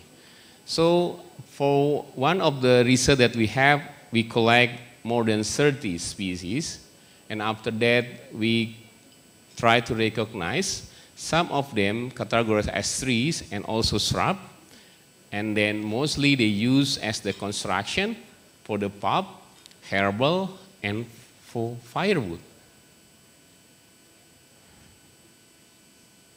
So this is some picture of the leaf shape of them. So we have a 32, and then after that we measure the density of woody biomass to classify which one that could be used and which one that cannot be used, or which one that should be get the priority for the conversion process. We get some of them from the low, the other one from the middle, and the rest of them also has a very good density. Wow. So, based on our study there, we found some potential species that could be developed widely for the priority species, especially for the energy purposes. One is Kaliandra. I think we are very familiar with Kaliandra, but actually not only Kaliandra. We have a Symphrocus fasciculata, Vernonia amygdalina, even for the Glyceria sepium, Piper aduncum, Brugre purpurea, Vitae pinnata, and Gemelina arborea. We have some that potentially use and develop widely for the future. And when I compare the result with some research that developed by our colleague from UK and France, for instance, in Europe, using the poplar, so luckily, so without any molecular research activities, we already have some potential woody species that could be developed widely there. Even when we compare it with cassava, so here we have a giant cassava. Bapak Ibu, we have a singkong gajah ya. Oke. Singkong gajah itu, jadi kadang-kadang begini nih, mohon maaf saya campur bahasa Indonesia boleh ya Pak? Karena semuanya dari Melayu, harusnya kita bangga pakai bahasa Melayu ya. Even in some part we can use our English, so it's okay. Jadi, so we have a giant cassava. Actually after 1 year, so we harvest the tubers, roots of the cassava. So based on our evaluations, the stem bark material, the waste ones, so higher than poplar, that molecularly built and developed in Europe. So this is karunia Allah Pak. So tanpa biaya miliaran dolar gitu ya, jutaan dolar, jatuhan euro, Allah kasih kita, even batang singkong ternyata lebih bagus. Itu yang perlu kita syukuri. Dan the other things, I found one of the species that very interesting for the combustion and also for ethanol production, named as the macaranga. Actually, when I was in my graduate students, my professor introduced us the macaranga species as a weed. So if we find it, we just cut it without any consideration for that. But right now we know that. So we can use extract from leaf of macaranga as the whitening agent. So many women like to be white for their skin. So they will pay big money for maintenance, for the glowing. So we find some research on that. But for the bioethanol production, for instance, we also get a very good result on the conversions of the lignocellulosic sugars that extracted from this plant species to ethanol. So this is one of the interesting point, as well as Allah give us, we have eye, we have ear, we have hand, so we have to give respect to the forest. So maybe right now we don't know the function, but later we can get it. And probably the value and the function will be more and more important, as well as macaranga. So this is the macaranga. Macaranga can grow very fast. Just within 3 years, we can get very big diameter and height of the trees. So we can harvest quite big number of the biomass compared to other species, for instance, poplar. So after that, we tried to study more and more about the mass reproduction technique of the macaranga. I already get the sign. So this is some result. This is the comparison from the 1 year, 2 year, and 3rd year of the growth of macaranga. So we have the plot for that. And this is comparison of the macaranga and poplar. The right one, poplar. The left one, the poplar. Sorry. Okay. The right one, poplar. This is from the after 4 years planting in German. And then the other side, this is my student. We can compare the stem from 3 years of macaranga. So quite different size of diameter. Okay, I don't think I can continue this because I already get the information. So just want to show you what. The other one, after lowland communities, we also evaluate from the eucalyptus plantation forest, as well as mentioned earlier by Pak Rector there in Ibu Kota Negara. Actually, we are very familiar with the location there.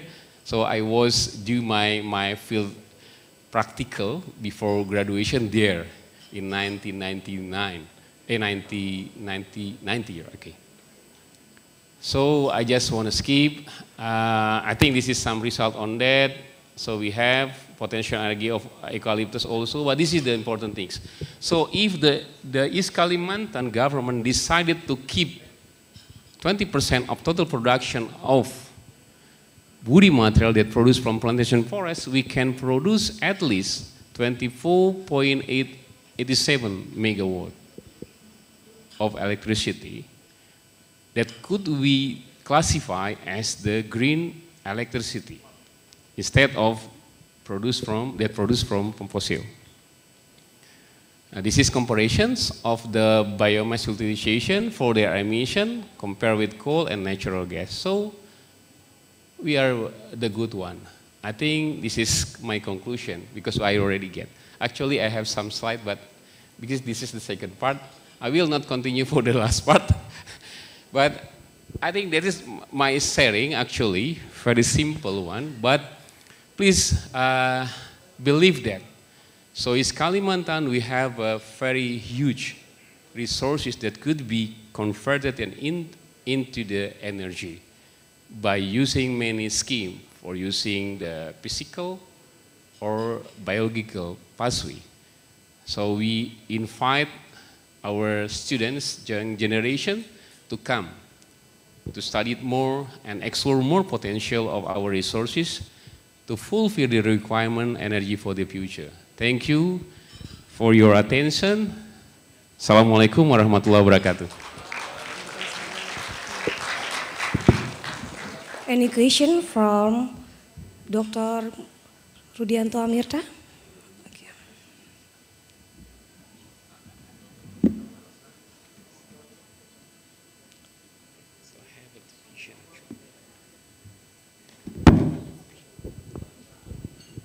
Assalamualaikum. Waalaikumsalam. I would like to ask a question.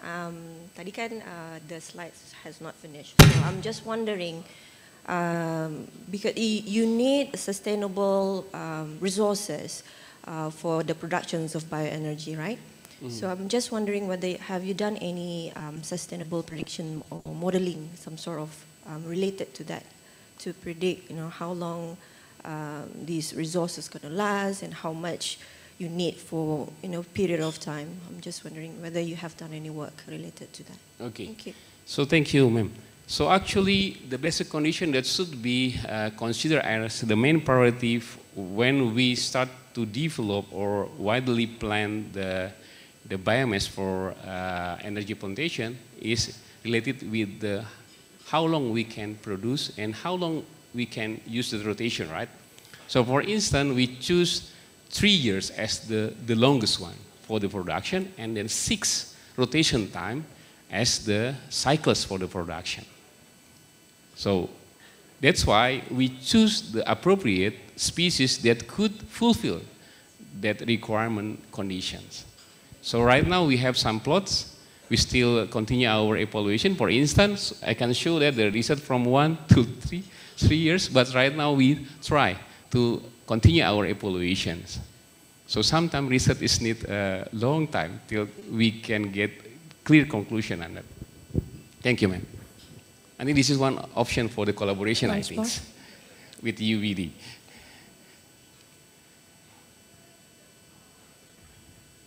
Okay, thank you, sir. Okay, the next question for me, I'm a representative of Mulia University of Balikpapan. Actually, this is so interesting of your materials. It's talking about energy sustainability, especially the relocation of capital city to Penajam, PPU. My question is, what are some of the most promising innovation and technologies in the field of energy sustainability, especially the relocation capital city to Penajam, and how do they contribute to a more sustainable and environment-friendly future in the next future? This is my question. Thank you, pardon, sir. I cannot catch the point of that. Okay, my question, what are some of the most promising innovation and technologies in the field of energy sustainability, Okay. especially the relocation capital city to Penajam, and how do they contribute to a more sustainable and environmental-friendly future? Just that. For the new capital city, so it will be different, difficult for me to talk about it, because as far as I know, even we already have the outline of our new capital city model, but still for the energy supply we still discuss on that, because I do believe that, as mentioned by our first keynote speakers, all of the energy will not provided directly inside of the capital city. It means that it will be provided by the near area. For instance, PPU, Pasir, Balikpapan, and others. This is the common one. For instance, in Karizawa, water, electricity, even for the municipal solid waste material will be managed in different area that belongs of the Naganoken. So the 4 city will be hold and support the capital city. But inside of the capital city, yes, I believe they will be very clean, very low emission. But the most consideration is how about the other one outside of the capital city. That's why, as far we still have a question on that. So right now, Faculty of Forestry work together with the IKN, the OIKN, working in some part to provide the mechanism, incentive, benefit sharing, and then management for the waste material, energy supply, and also for the water management. So this is one of the idea to invite some management surrounding of the OIKN, for instance, forest concession area, that location, just side of the, for instance, river basin, for instance, right? So they have to protect the forest to obligate the supply of water, right? Or some places that have energy to supply. So means that new capacity will give some access for the outside of the area, but they try to minimize it. But as far still we are not clear on that. In the beginning of the IKN, we try to make and distribute the gas, natural gas from Natuna to Bontang. Means that we will make the new Siberians pipe gas line model as well as they have in Siberia, but failed. The idea was rejected. The other ones to connect it, the electricity from the giant hydropower that built in North Kalimantan. But as far we know that still under construction. We don't know when will the construction finish. Means that during the 4-5 years, I think, coal will be used as the main energy supply. So we can imagine that some excess will become. For instance, during the burning of the coal, we will get some carcinogenic materials, right? During the stocking, we will get some acid drainage for our water body.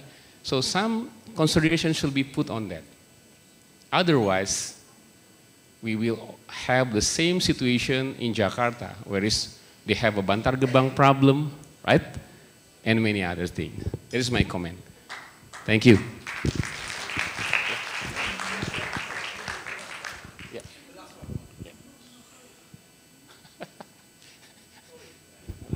This is the last one, Prof. Rudy. I like you mentioned about the Siberian model if gas from Natuna to the Spaku, but actually it's a very high cost about this one. Pak Rudy, I've been 18 years in PPU as a government officer, so same with you, we know exactly about the Spaku. Spaku is heater than the other area because we know exactly Spaku the layer of the land. Mm-hmm. The second layer is about the coal. This is why if you stand over there, heater than the other area. For Rudy, do you have information or you study about how to, because we know HTI, industrial plant forestry is cutting down. Yep. So many trees over there, and then you change to the other function. So do you have study how to energy over there is make it heater than the previous time? Because we know exactly the core of the area, capital city, is the same with the Putrajaya, whereas the move from the Kuala Lumpur to the Putrajaya is the same size of the area. So I need your information about this one because it's very, very critical because the conversion energy. Thank you very much. So please wait. The point is about the energy or about the covering area? About energy because we know exactly over there the HTI, Hutan Tanam Industri, Industrial Plant Forestry is not the original one, the forestry, but we have to still over there the energy, you know, because the HTI, they cutting down, then replaced by the building, etc. Okay. So we have to know exactly how much the energy already changed to the HTI area and the building area and the other function area. Thank you very much. So when, I think the point is not energy probably, I think. How many emission or carbon that loss, for instance, during we cut down the plantation forest.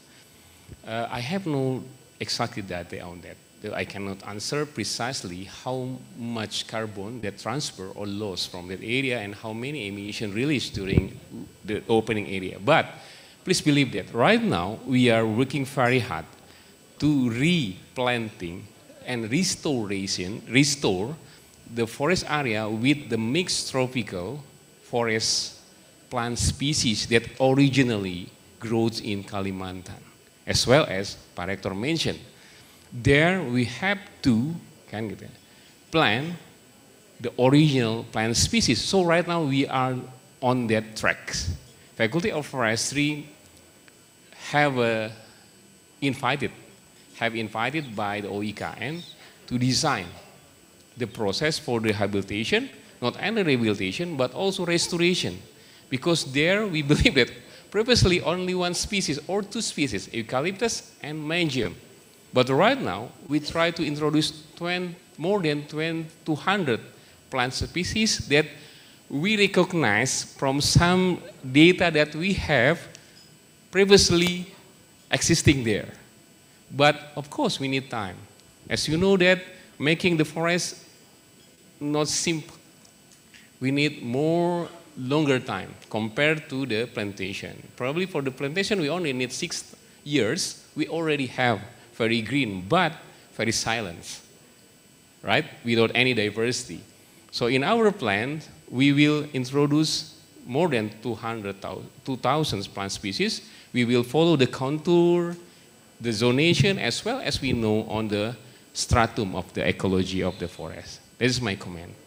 Thank you. Well, ladies and gentlemen, please give a round of applause to our great pre-speakers. And giving appreciation by Rector University Balikpapan.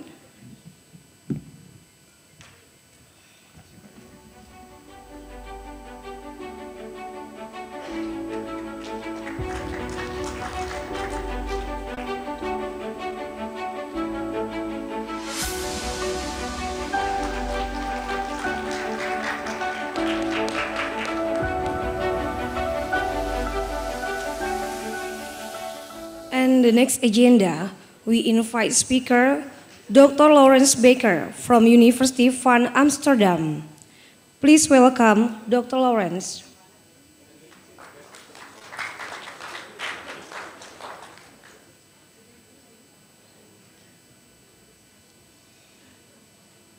Good morning. Can you hear me?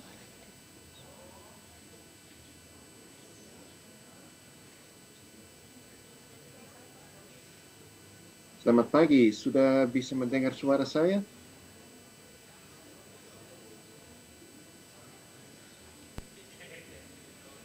Bisa ya? Oh ya, oke. Right now there's an now it's gone. Good. No. Hello, Dr. Lawrence.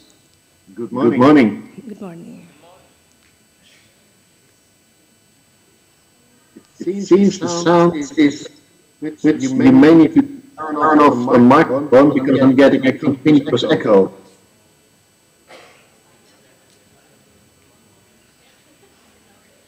Let's see if it's better now.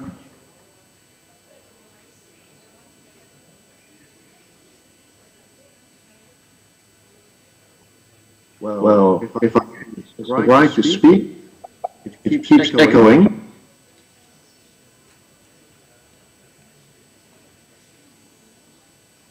I believe there's a microphone maybe on something too. Anyway, if you do not hear echo, then we just see where it goes. First of all, then, very much like to thank you for inviting me here.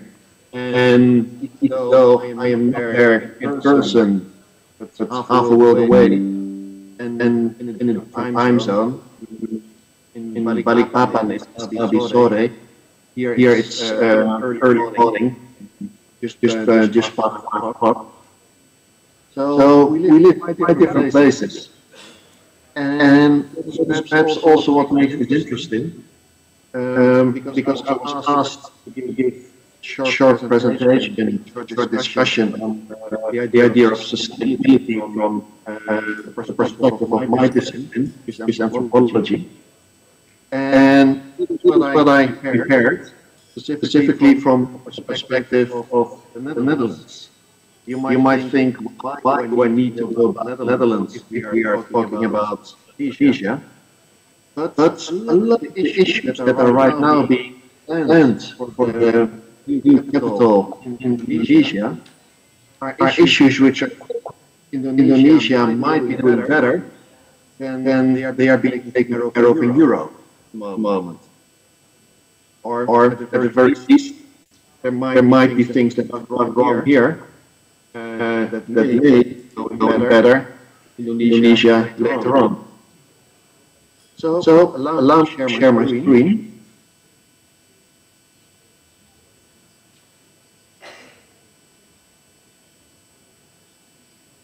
And it works. And what I want to do is very briefly discuss the idea of sustainability as it is being implemented in Indonesia right now, the new quota, which is supposed to be sustainable forestry. That's over here in the Netherlands. Sustainability has become an issue in the past decade, past 2 decades. You will know anthropology, the department that I'm in, studies very much what people do, how people perceive various elements, various issues. Sustainability very much one of those. And to give you a little bit of background, you will likely be aware of this idea of country overshoot days, which is the day in the year that a country has used up all the natural resources and all the energy that it should be using based on the energy available in the global system per year. So if all goes well, a country should not finish with a year, and if it's ideal, it should actually go over a year. But as you may see here, the Netherlands are not doing that well because our overshoot date is April 12. So that means that by April 12 each year, or at least of 2023, the Netherlands has already used up sources to the extent of what they should be using on a global scale. So the way that life is being led in the Netherlands right now, being calculated, you would need 3.6 worlds rather than 1. So the Netherlands should be more sustainable than they are now. And if you compare that to Indonesia, over here the overshoot day in Indonesia is the 3rd of December. It's almost a year. So Indonesia, by comparison, is a lot more sustainable than the Netherlands are. And of course, there are quite some differences between the two as well. The Netherlands is a tiny country, very highly populated, almost one big city. It means that in terms of offset, in terms of natural resources, forests, ice, there's really little that around. And that has a lot of challenges. So if we're talking about the idea of sustainability, there's a huge need for it. It's being defined differently in various disciplines. Overall, first thing that comes to the fore is that it has to do with the management of natural resources. Help people, societies, deal with the amount of natural resources which they have available to them. If they do it poorly, they deplete the natural resources. They cut away all forests, happens in the Netherlands in the Middle Ages, or they deplete the fish, for instance, which may be there, and that means that those resources will be gone. If it's better or sustainable, it means to take out only some will we grow, or as can be replanted in forests.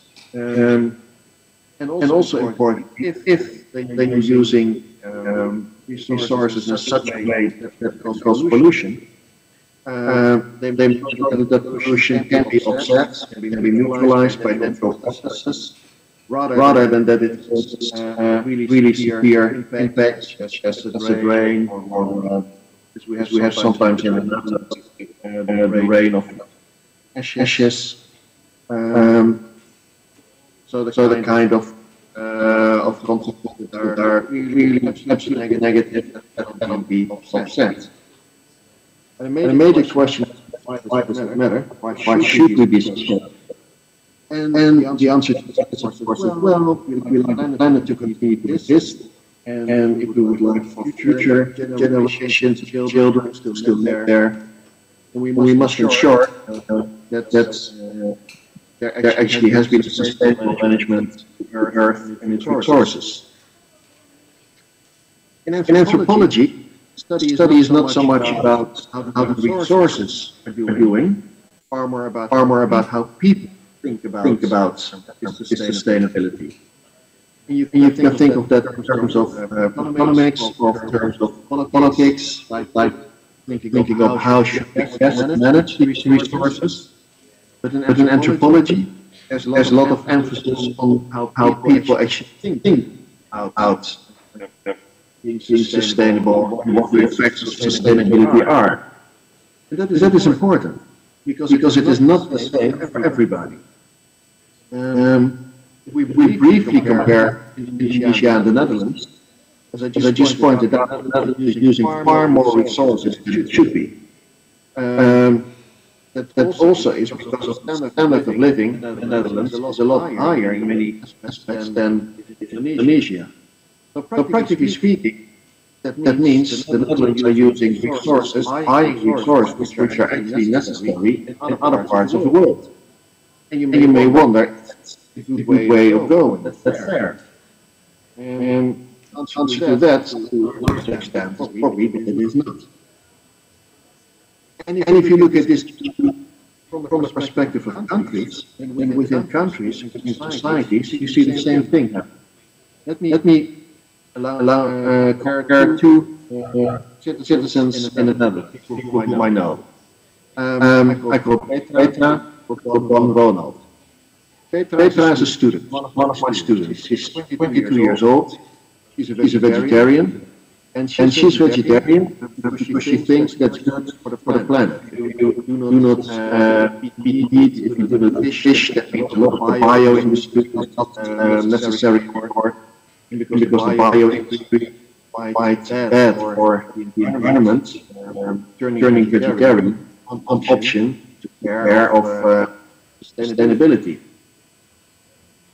She does, however, care about eating biological food. And that means that the special systems of growing.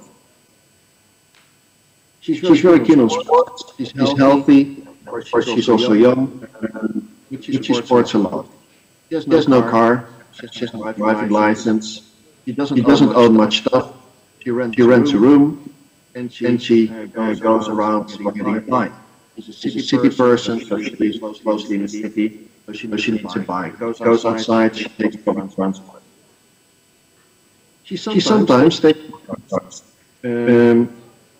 which is something students and young people in Europe do, but which is interesting, because the drug industry is leading. It's also very political, because most of that is being done quite often in nature, that is a place where there's very little control. So almost every week here in the Netherlands, police find poisonous substances which are the waste of the drug. So strictly speaking, biological, sustainable, you should not support the drug industry, you should not take drugs. She is okay. Higher taxes, that serves the climate. She doesn't have much income yet, so taxes also will not hit her too badly. The other person I have is a person called Ronald. He's a male. He's 45 years old. He's a blue-collar worker. He's a bit. If you know him, he's somewhat overweight. He's fat. He has a traditional diet, like to eat a lot of meat, sometimes fish, but he goes to eat fast food. As a consequence, he looks. He owns a car. It's a petrol car. He uses it to go to work. He uses it for his work. He knows that the car is polluting. Doesn't see how he could work without one. He needs to travel around. He owns a house, and since he has a house, he has a high mortgage. He doesn't drink drugs because he does drink some beer, some alcohol. And he is not up with the idea of higher taxes to pay for sustainability. He is not higher taxes for individuals, because he says, yes, I work very hard, I have a limited income. I need to pay for my house, to pay the bank, for more individual taxes, that's going to hit me, people like me. Higher taxes or put them on the companies, because they are the ones who far less taxes to pay than individuals do. So these are two people, different age groups, living in different ways, having different interests, thinking differently about how people should deal with sustainability. For Petra, this is a very real thing that she's actively involved in. For Ronald, this is not. He's involved with his work, taking care of his family, and believes that payments or sustainability should not come from individual people, from companies. Petra thinks anybody should pay for it, but of course, at the moment she would not bear the difficulties of that because she has very little income. Now, let me give you a brief example as to how it is being dealt with right now, because the government is trying to do a lot with this. And all of these matters have advantages and disadvantages. And I'll go up and skip.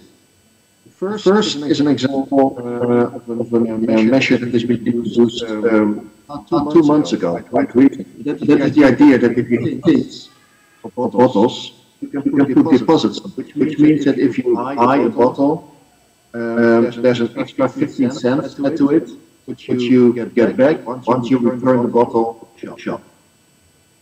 And before it will be wasted.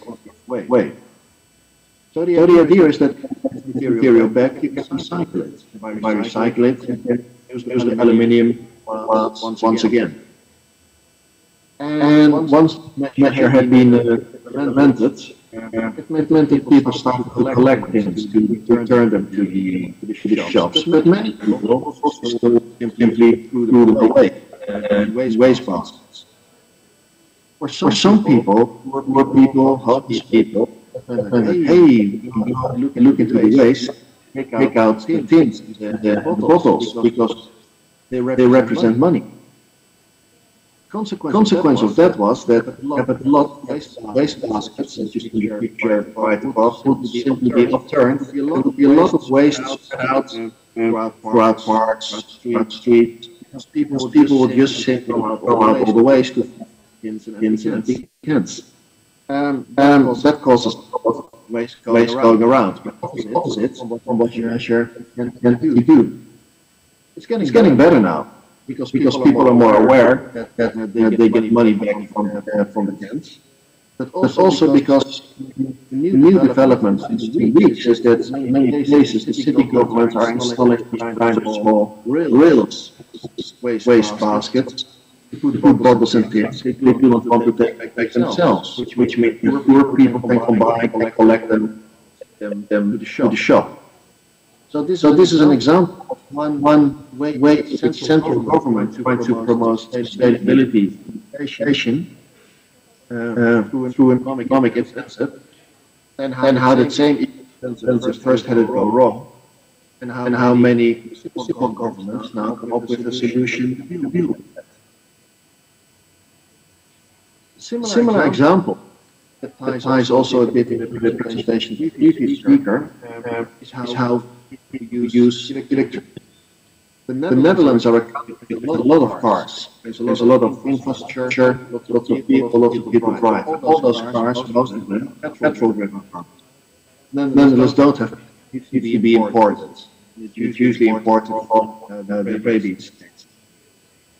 The idea is that if one drives electricity, that will be a lot cheaper, because electricity can be produced locally, and you're no longer dependent on polluting petrol cars.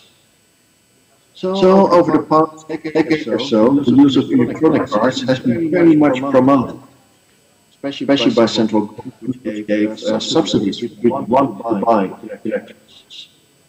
However, to buy an electric car is very expensive. It's only becoming more cheap at the moment.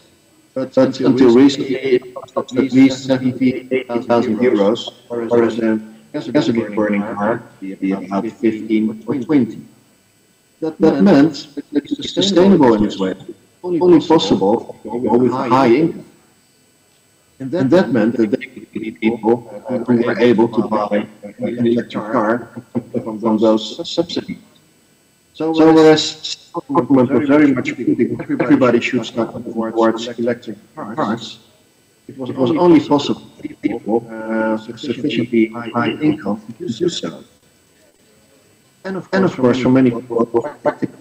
Having an electric car, charging radius was limited because you need to charge it quite often. At the same time, many cities are very much promoting electric cars. Many of the smaller trucks in the city right now are all electric.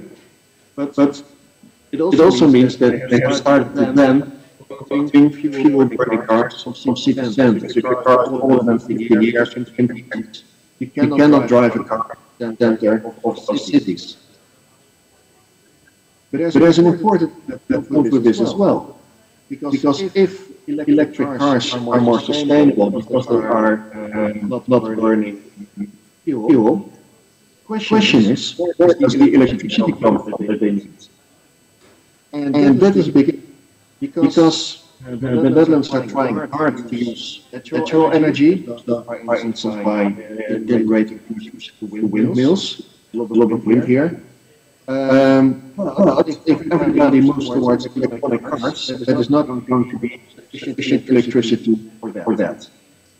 Right now, already there's not sufficient electricity. So a lot of electricity is actually imported from Germany, Denmark, France.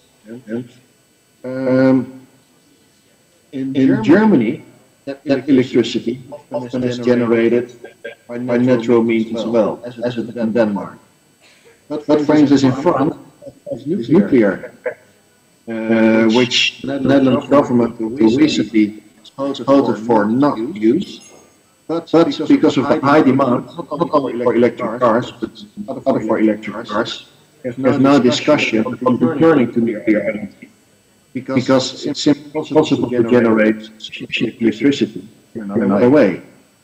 And as you are well aware, nuclear energy is very powerful, but it is not sustainable. It creates very dangerous press products which remain radioactive for a very long period of time. So, if I'm talking about cars here as a sustainability, it also raises the question of how sustainable are they? The production of the electricity is not sustainable. And such discussion plays a lot. And right now, you may hear of this. I don't know. There are protests going on in The Hague. Been going on for nearly a month now. In which an organization has daily protests, and they are blocking the streets. One of the major traffic streets in The Hague, which is not the capital, but which is the most important city in the Netherlands, as the government, ministries, and center of government in general. And these protesters are blocking the streets to demand government to end fossil subsidies to large companies. For instance, the cheap prices for electricity. Or they are subsidized through other means. But think of companies like Tata Steel, electricity, Shell, still receive such subsidies as well. And that is to money of at least 45 billion per year.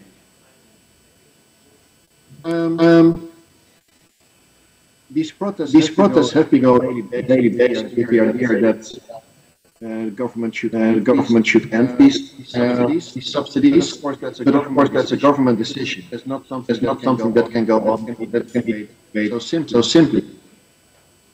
And recently, the way in which the protesters are arrested, removed, took their away, free once they return. because the Court of Law has decided that the right to protest should be respected, even though they block traffic, even though by the huge demand of space manpower, and even though because people in the city are growing more and more patient with them. The important thing to think about with this is what we're seeing here is different interests on how people think about sustainability. These protesters believe the way to go about it is to block the streets, disrupt traffic, annoy the rest of the population until they wish, which is an unrealistic wish at the moment, is I'm sorry, sir. Time is over. is being improved. At the same time, right now, there are counter protests taking place, which are people in the city who say no, we're going to beat these people on the road because they are disrupting our lives so much. So ironically, the town sits in the middle and has to protect the protesters disrupting life from people who want life to return to normal. So final slide. The issue that I want to raise in this discussion is what is sustainability? Is it for whom? What are the prices that individual people need to pay? What are the consequences for individual people? And when we think about sustainability, about sustainability measures, these are issues that can cause friction in societies, that make some measures possible for some people, like electric cars, not feasible for other people, and that may have effects that we are not looking for, like the disruption, potential society from these protests, or the way in which waste is being thrown around by people for the empty bottles. But nevertheless occur that when we're thinking about sustainability, we should try and take into account what does it do for different people. Thank you. That's all I know. Thank you very much, Dr. Lawrence Baker. We have one question from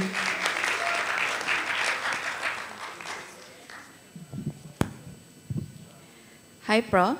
You were speaking just now about the demand for stopping the use of fossil fuel immediately. So I would like to ask for your personal opinion on the energy transition, whether it is possible to immediately stop in this 5 to 10 years the use of fossil fuel and towards the other type of more renewable and green energy. What do you think about that? Thank you. Thank you very much for that question. To be honest, I don't know.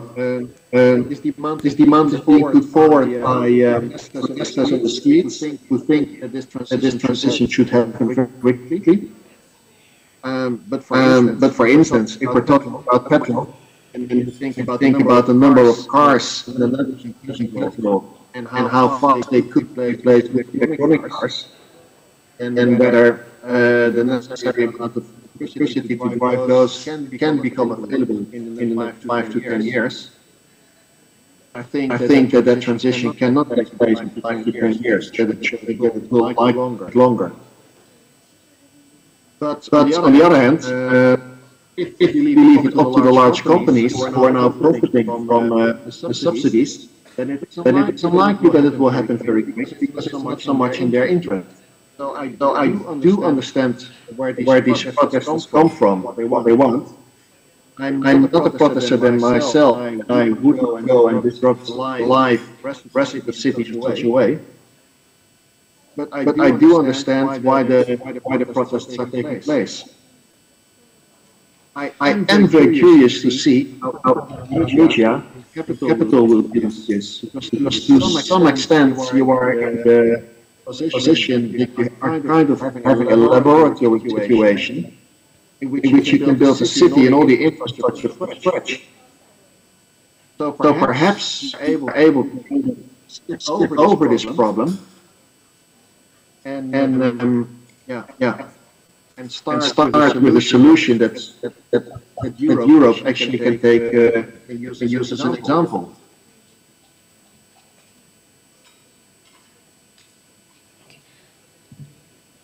Thank you very much to Dr. Lawrence. It's very great presentation. Well, ladies and gentlemen, please give a round of applause to our great speakers.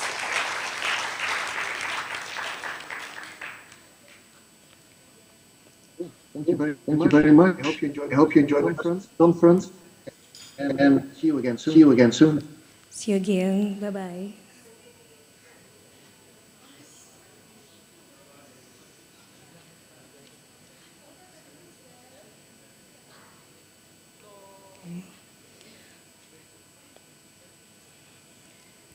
To the participants, before we are going to call for paper presentation, we will have half an hour for lunch and Friday prayer break. For the next session, we will divide to the two session breakout rooms for the renewable material science and energy research in this main hall.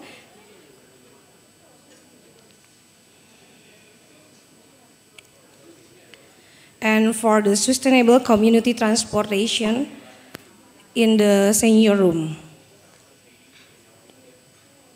Thank you.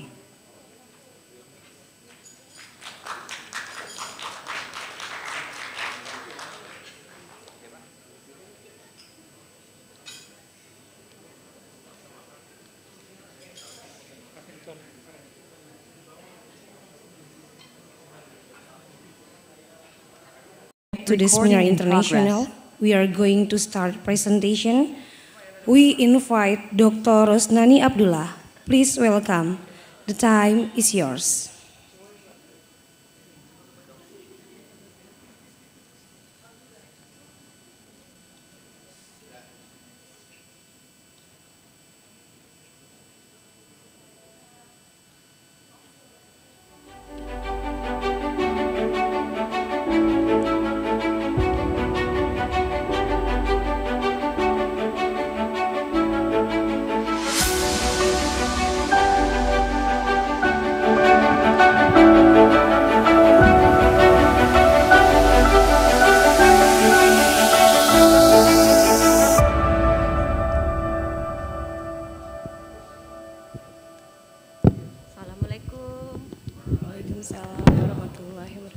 Let's just do this informal, yeah?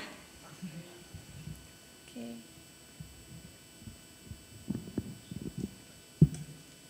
Ready?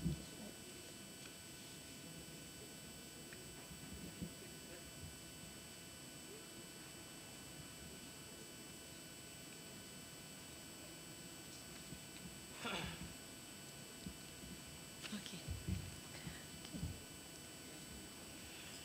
Right. Okay, selamat petang. So I will be presenting in English, tapi mungkin bisa mix lah. Boleh ya? Okay. Actually, there are 3 presenters for this afternoon on the RMSC site group, but the other 2 will be doing online because for some reasons they cannot make it. So I'll be presenting as the first presenter. Okay, so my presentation will be on prospects for biorefineries productions. So basically, I'll be just telling you what research we'll be doing and research activities that I have done in the university. So, all right. Okay.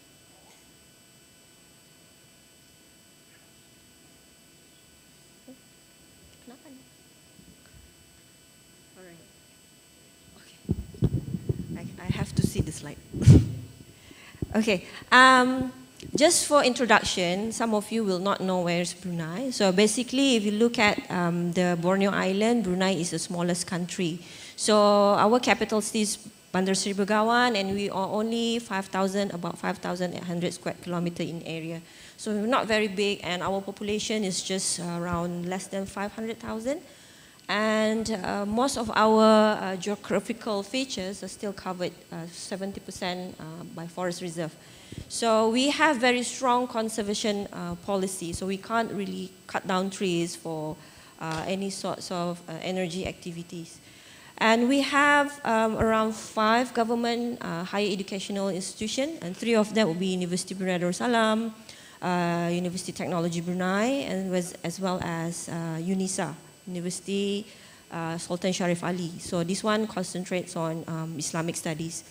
If you look at the blue colored, Brunei is divided into 4 districts. So the blue one will be Temburong. This one will be one of the examples of an eco-town. Currently is in phase 4, phase 4 of feasibility studies, because we want to make Temburong as a smart city or eco-town where all the energy consumption and generations are from renewables. And if this is developed into an eco-town, this will be one of examples for you to be able to make as a case study perhaps in ASEAN. So I'm from Faculty of Science. I will not elaborate on this one, so you can have a look if you're interested.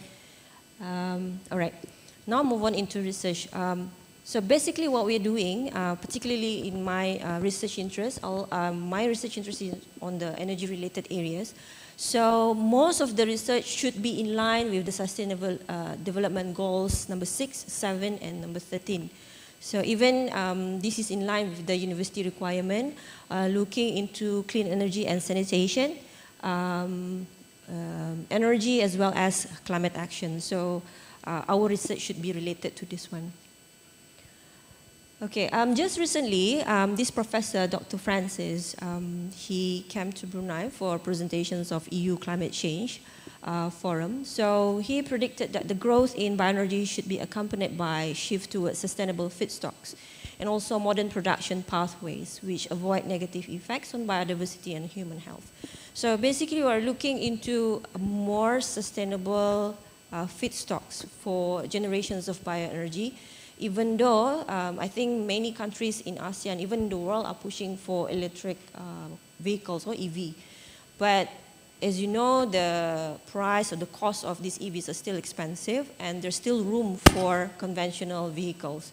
So they predicted that even until 2050, the consumption or productions of biofuel will increase, but more from advanced biofuel. What does it mean? It means the resources for the productions of this biofuel coming from lignocellulose, okay, not the conventional fossil fuels.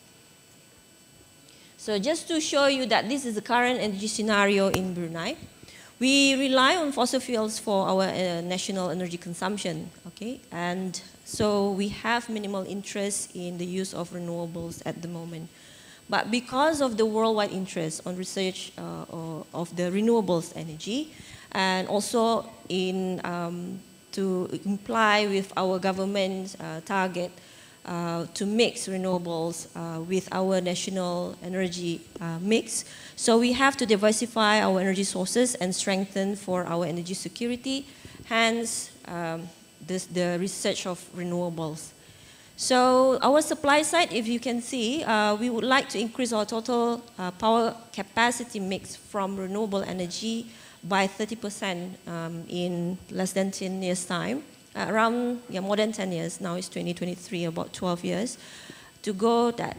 But to be honest, this is quite ambitious. At the moment, we haven't even reached 10% of the energy mix. Even for the consumption side, we would like to increase, to reduce the total energy consumption by 10% by 2035. So this is just to show you that we comply or participate a lot of policies, agreements outside because we support green energy. For instance, under Brunei Energy White Paper, we have strategic objective number 3 for green energy. And then under Brunei Darussalam National Climate Change Policy, we would like to reduce up to 50% of GHG emissions by 2035. And we also follow the Paris Agreements and COP26. This is just a news flash showing that we have introduced mandatory carbon reporting for companies, particularly on the oil and gas industry, that they have to report to us the amount of carbon production or GHG from GHG annually. Okay. All right. If you're from energy background or familiar with renewables or from biomass, you would be familiar with these biofuel generations. The first generation mostly using food crops from palm oils, corn, and so on. So there is a debate of using this. So we move on now. Currently, people are looking, or even the research scientists are looking into second or third generations. So my research is mostly related to the second generation, though we are also start the preliminary study for third generation. And of course, these are the issues that arise from biofuels, food versus fuel debate, and then large usage competitions, and also expensive. And to be honest, the technology for productions of biofuels from lignocellulose is very expensive. Okay. So these are the different types of biomass. You can obtain this from plantations as well as from residues from different sources.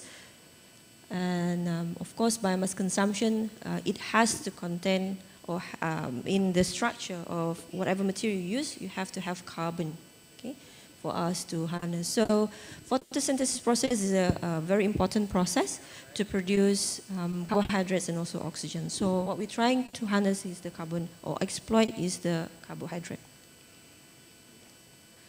Okay, structure of cellulose, and these are the various pathways for cellulosic biomass conversion to fuels. So if you have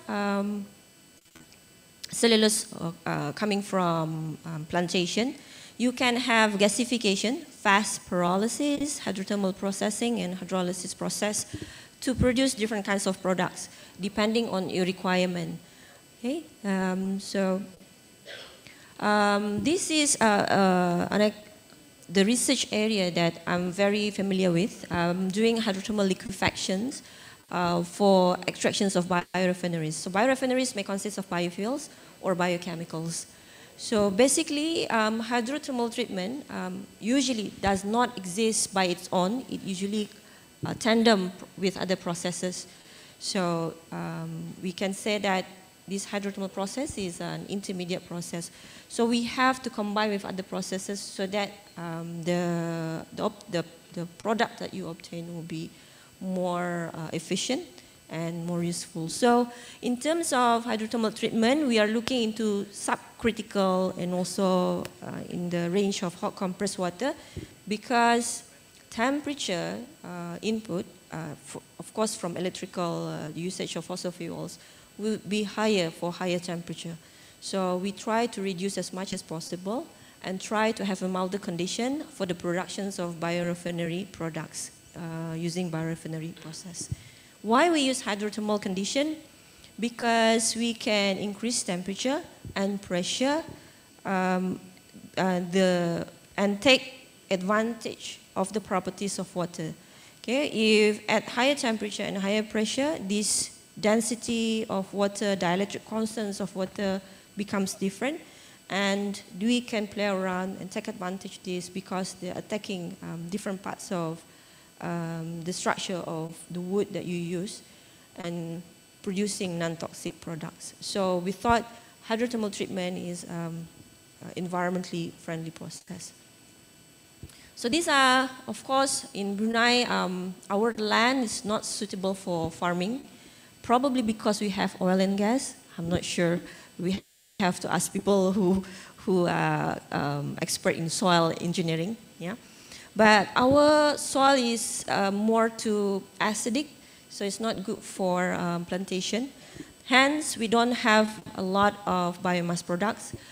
Usually, it comes from agricultural crops and forests, the waste agricultural products, as well as solid waste like municipal solid waste and so on. So in terms of resources for the productions of biofuel through hydrothermal treatment would not be sustainable, would not be enough. And this is another various agricultural solid waste that has been produced, yeah, from coconut shell, coconut fiber, corn fiber, rice husk, and sawdust. Some of the chemical compositions of various wood species that we have studied this. Of course, if you look at, if you're familiar with the characterizations of wood, they are almost similar with what we have outside Brunei. Yeah. All right. So this is now showing you what type of research activities that we're doing, so that you have an idea how and what we're looking at in our lab.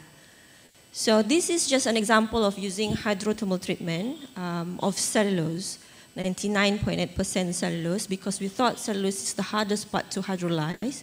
So we play around with cellulose and convert that cellulose, the natural cellulose, into 6 different types of, or 5 different types of cellulose allomorph, and we call them cellulose 1, 2, cellulose 3.1, 3.2, cellulose 4.1, and cellulose 4.2. So we want to see the effect of this hydrothermal condition towards different types of cellulose structure. So what happened, you can see that cellulose 2 structure has better result as compared to cellulose 1. Okay?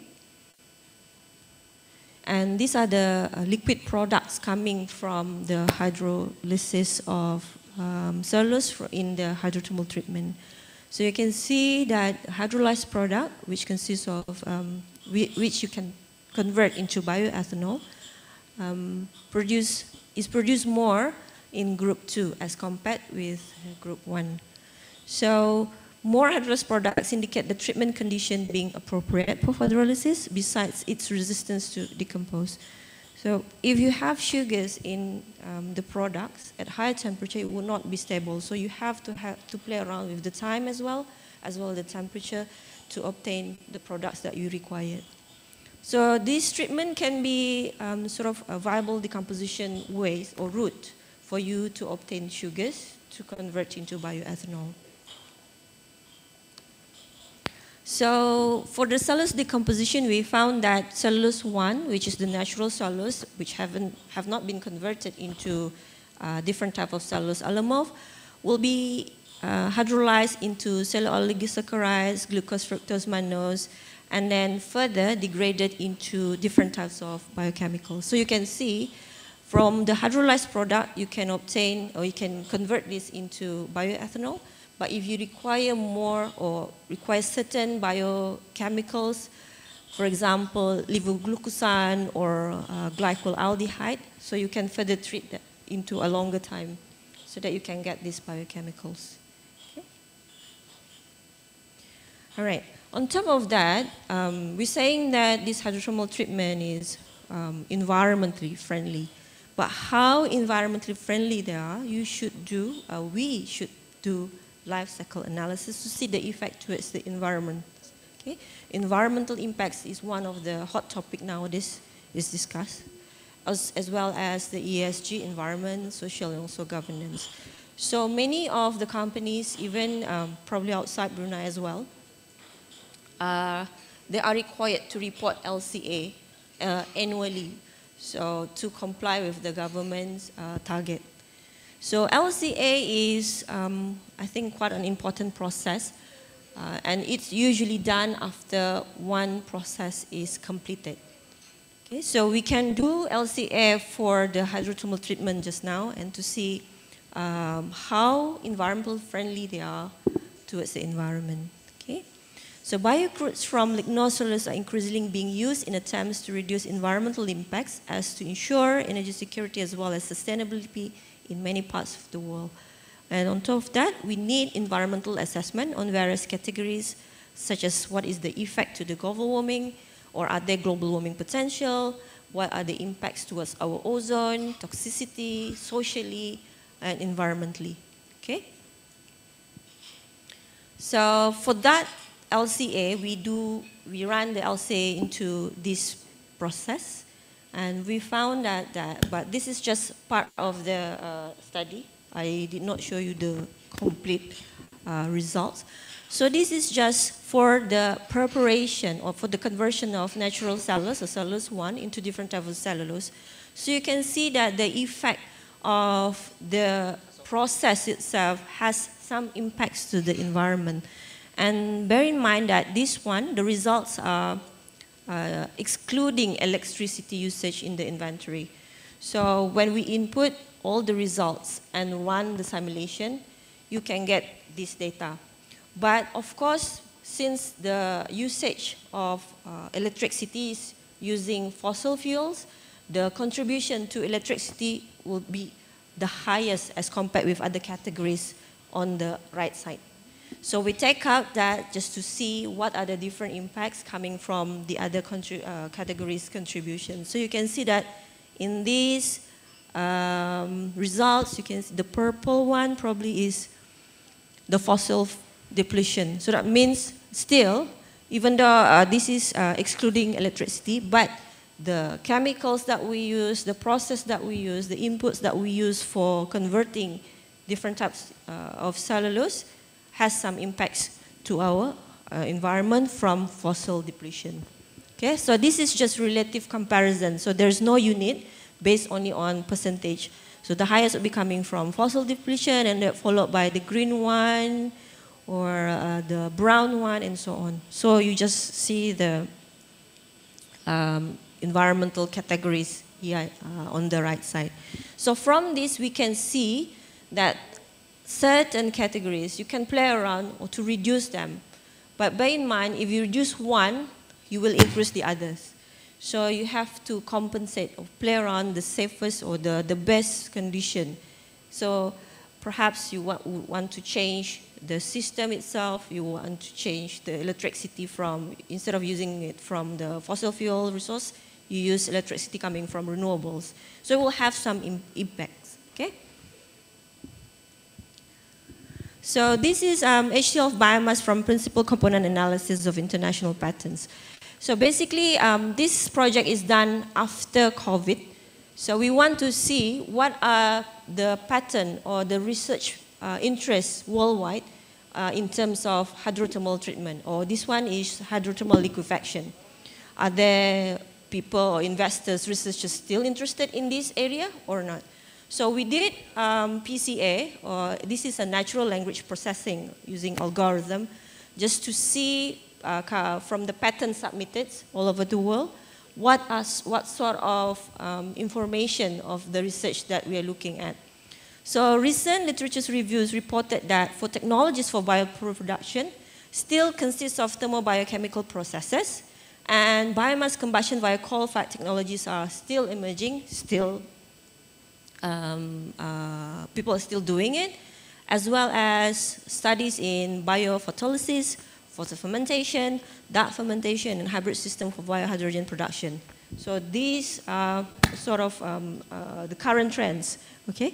And then currently for international patents, techniques such as microwave coprocessing are still the interest to the current inventor.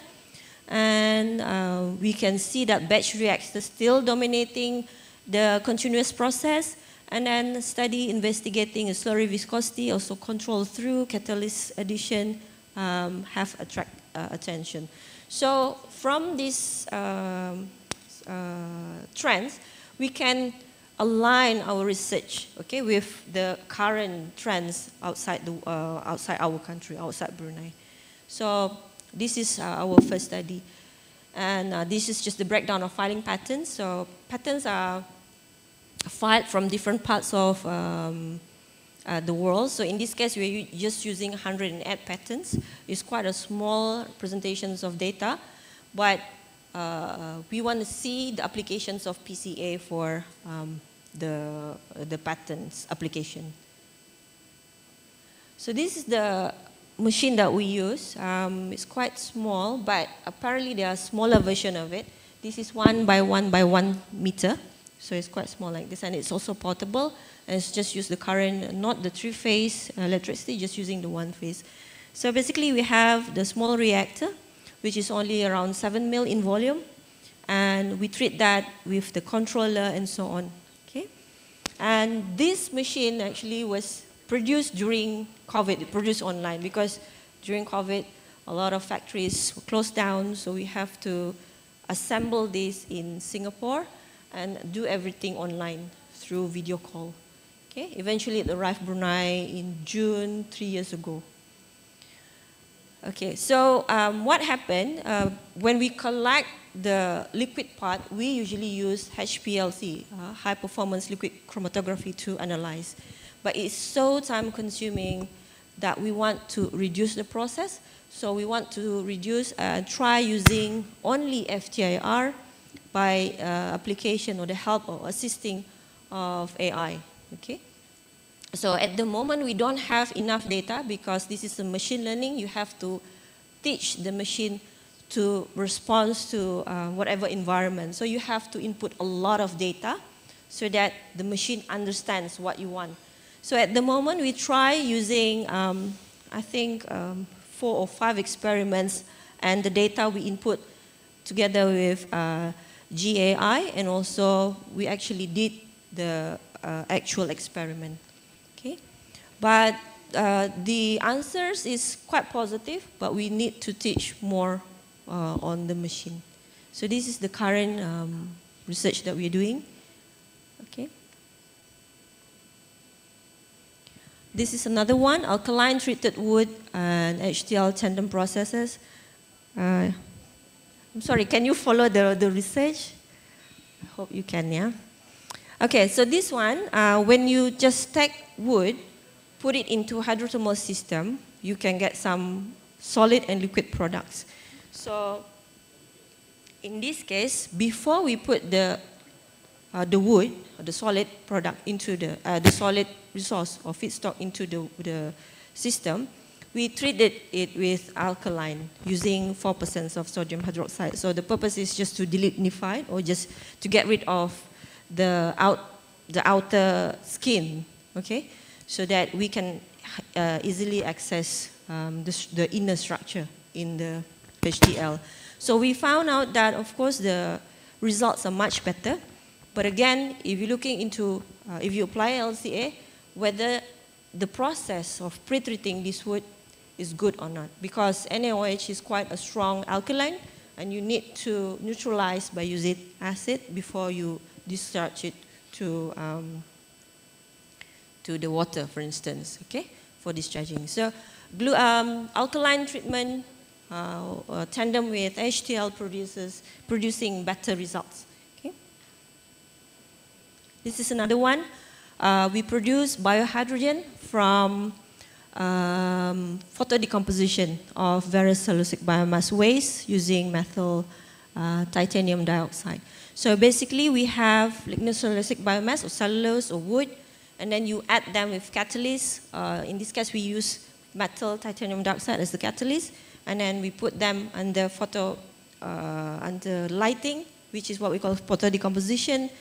So this is also called photocatalysis to produce hydrogen.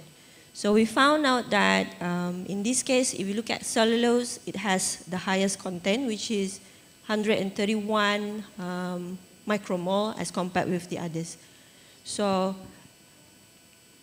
this is from the solid part, and then we also have, this is showing you various effects of using different types of catalysts. So we found out the highest concentrations of palladium titanium dioxide produce a better hydrogen production. All right, for this one, subcritical water hydrolysis of cotton fibers to nanocellulose for producing, this is what we wanted to use the products of HTL for biocomposite. Okay, we are producing biopolymers. And we found out that better result is obtained after we treat this cellulose using HTL, hydrothermal treatment. Okay. This is the effect of iron chloride concentration on hydrothermal pretreatment of oil palm fronds to enhance reducing sugar production. we treat them, but this is using, not using the semi-continuous, not using that machine, but this is just using a batch reactor.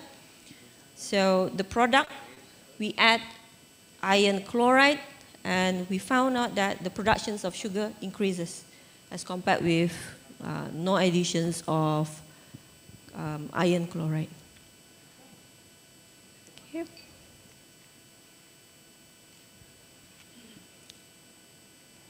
All right, I think this will be the last slide. So at the moment, we're also looking into applications of microalgae for bio oil or biofuel production and also water treatment. So we have dual application for this project. So we have this arrangement, okay? We have sponge attached together on a string, and then we pump the wastewater from up, and then it will drip onto this sponge, and eventually you collect the treated, okay? The wastewater passing through this sponge, which consists, the sponge itself has microalgae. So these microalgae will take up the minerals coming from the wastewater, so they are growing, as well as at the same time, the wastewater is clean. So we collect the wastewater, and we might want to run this few times, few cycles, to make sure that the water is clean. Okay? So we found out that yes, it is clean, and this setup is very, very cheap. Okay? So I think,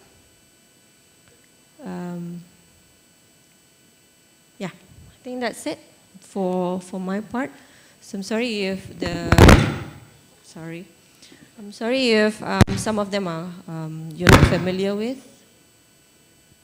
Yeah, I think that's it for my presentation. If you have any questions, I'll try to answer. Okay.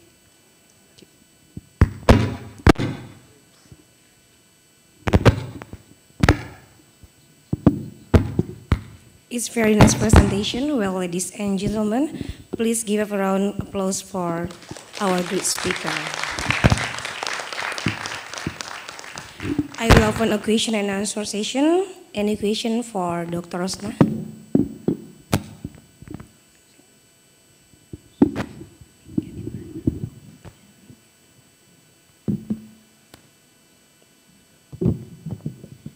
Thank you, Bu Rosna, for your very nice presentation. So, yes, this is the quite deep, I think, information that share. So I have a question once.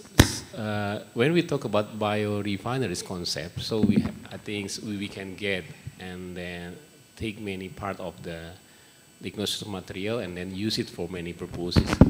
So, but at the same time, for instance, when we continue the process, for instance, for ethanol production, when we try to continue for the fermentation, for instance, so from the hydrothermal, based on your experience using the hot water treatment, right? Hot compressed water. Okay, compressed. In general discussion, so it's easy because, for instance, so based on my experience, when we use more than 200 degrees C, so we can reach soluble fraction from the lignosulfuric material. But at the same time, when we continue the process for the fermentation, sometimes we fail due to the impurities or some inhibitors also exist inside of the product. So is there any option? Once, I think we can separate them by doing fractionation, right? To take, for instance, hydroxymethylfurfural and any others from the lignin derivative product that commonly become the inhibitors. But using some catalytic system, is there any option to make it easier, just shortcut the process without any fractionation or any other ways, so we can continue directly for the fermentation for ethanol to get the rich ratio of the ethanol itself? I only want to update due to my some limitation on that. Thank you. Right, thank you for your questions, Prof.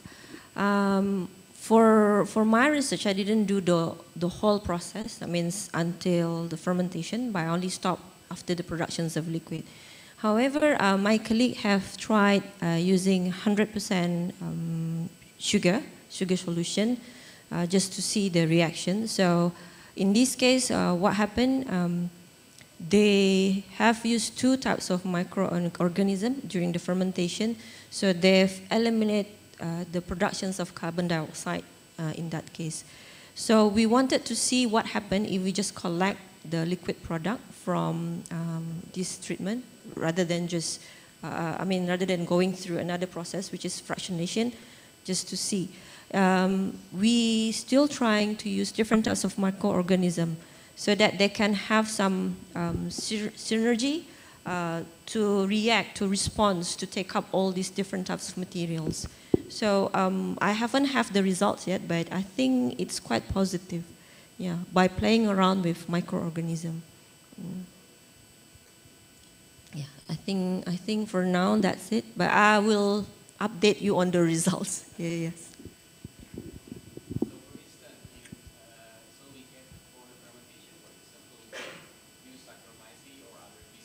Yeah.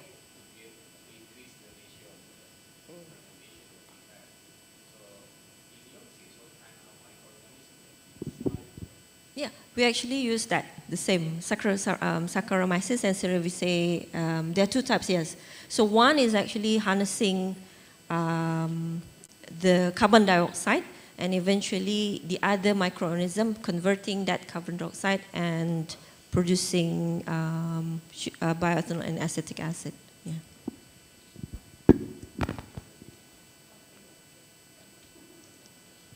The next questions.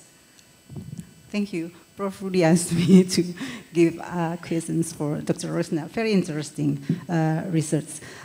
You said that you use AI to help your works. I think it's very common now to hear that AI help many works in our living works. My question is, how did you apply or how did you use AI for your works? Thank you. Okay. I think nowadays, even though we do not want to use AI because we thought it might be cheating, right? But it's an inevitable. We somehow have to use in the future the AI. So we thought that's the reason why we're applying AI. So applying AI, you have to know the root, the process, so that you can input into the language that you're using. So in this case, we're just using the natural, the PCA and then the GAI, the generative AI. So, but as I mentioned earlier, you need to have a lot of data with different conditions, different situations, so that the machine understands what you're trying to teach it. So if you are in the case of applying FTIR, we actually did the experiment. We got the data. We input that into the system using the GAN AI. We call it generative AI. We found that the results is quite similar as what we expected from the experiment, but that is only for certain type of condition and also only cellulose. So we haven't tried with the use of different types of wood, softwood, hardwood, or different species, and the result might be different because, and the input might be, the algorithm might be more complicated because you are involving different types of chemicals, because there are different types of chemicals produced from the products itself. So I think the usage of AI is possible, but it's just that you have to have sometimes, because you need to do the experimental part so that you can get the data to be inputted into your system, into your algorithm. I think that's probably the direction that we're looking at the moment. Yeah.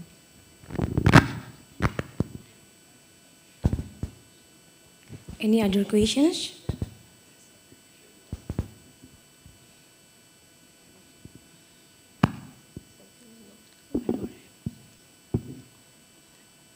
Hello, Miss. Thank you for your very nice presentation. I want to, I'm really a little bit curious about what kind of, exactly from what your isolate the cellulose from the plant or from microalgae, from what kind of species? Can you explain about that? Thank you. For that cellulose, we actually use cotton linter. It's coming from cotton, you know cotton, right? So it's processed after the ginning process, and then it goes through washing a few times until the color becomes white, and it only consists of alpha cellulose. So actually we use cotton linter as our starting materials. So, and then after a while, it's not easy to find or to buy this cotton linter of the same brand, of the same resources. So we try to compare it with the common cotton wool that we can just buy from pharmacy or from toko-toko. Yeah. So, and then the result is quite similar, but of course the cotton linter is much better, I think, because it's very it has high content in alpha cellulose, and the cotton cellulose that we buy from the shops, it consists of a lot of amorphous part, because when you dia ada macam dust, yeah, so that is considered amorphous part. So we try to get rid of that one. So if you want to use wood, you can also isolate. Of course, it has to go through different chemical processes. Yeah, so that will increase your time consuming. It will be time consuming and also more cost for your process.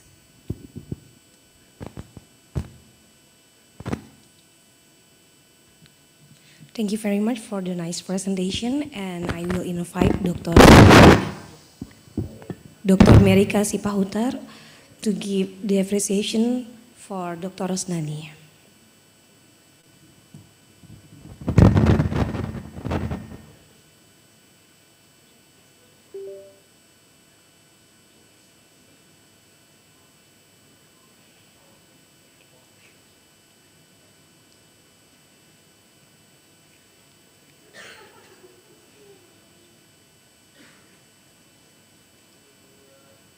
Siap ya, untuk yang keempat ya.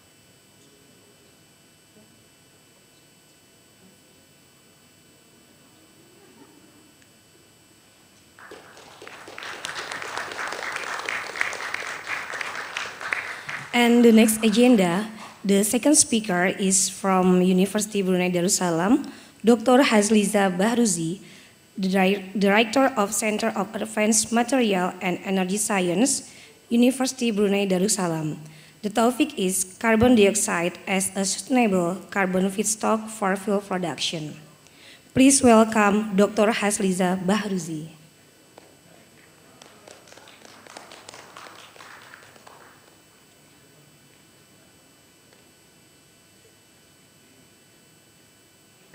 Assalamualaikum. Waalaikumsalam. I hope everyone can hear me and see my slide. Can I get confirmation?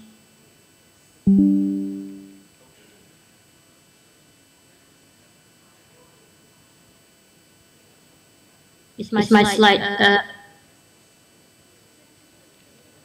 Can you see my slide now?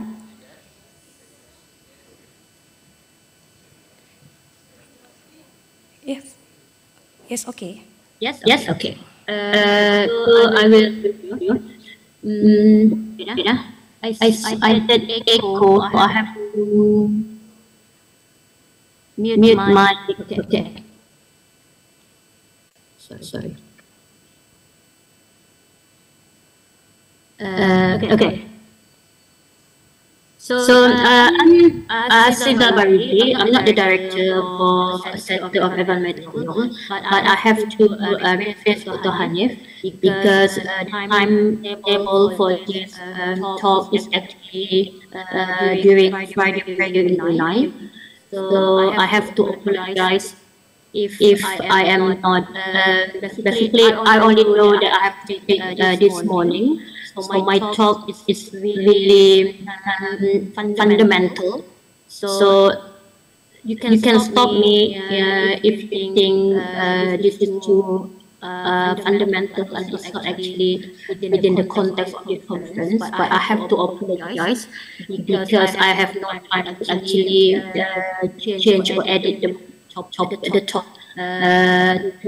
make sure they are in line with this conference topic. So today what I'm going to speak is the work done in the center. And then Dr. Rosna already mentioned part of the work that has been done, which is on biomass, energy for biomass. So another area that we investigate in CHEMS is try to produce energy from carbon dioxide. So basically, most of people are aware. Wait a minute. So Brunei is known as an oil-rich country, the oil producer, as the main economy that driven Brunei economy. So we are so concerned about CO2 emission.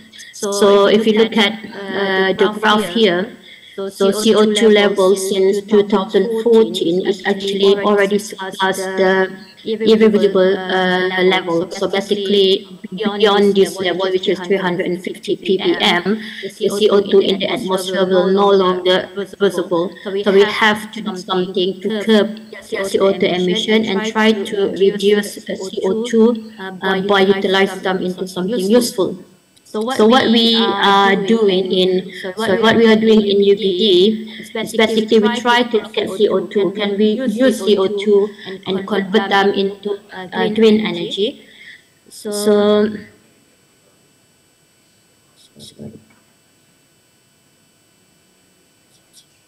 this is 4 different reaction that we done in UBD currently. Try to look at the potential of CO2 to be converted into other products. The first one is CO2 methanation. This is basically a direct reaction between carbon dioxide and hydrogen, and the product that we're going to get is methane and water. This is very easy process. So basically, you doesn't really need a very high pressure, and then you require reaction at 250 degrees Celsius.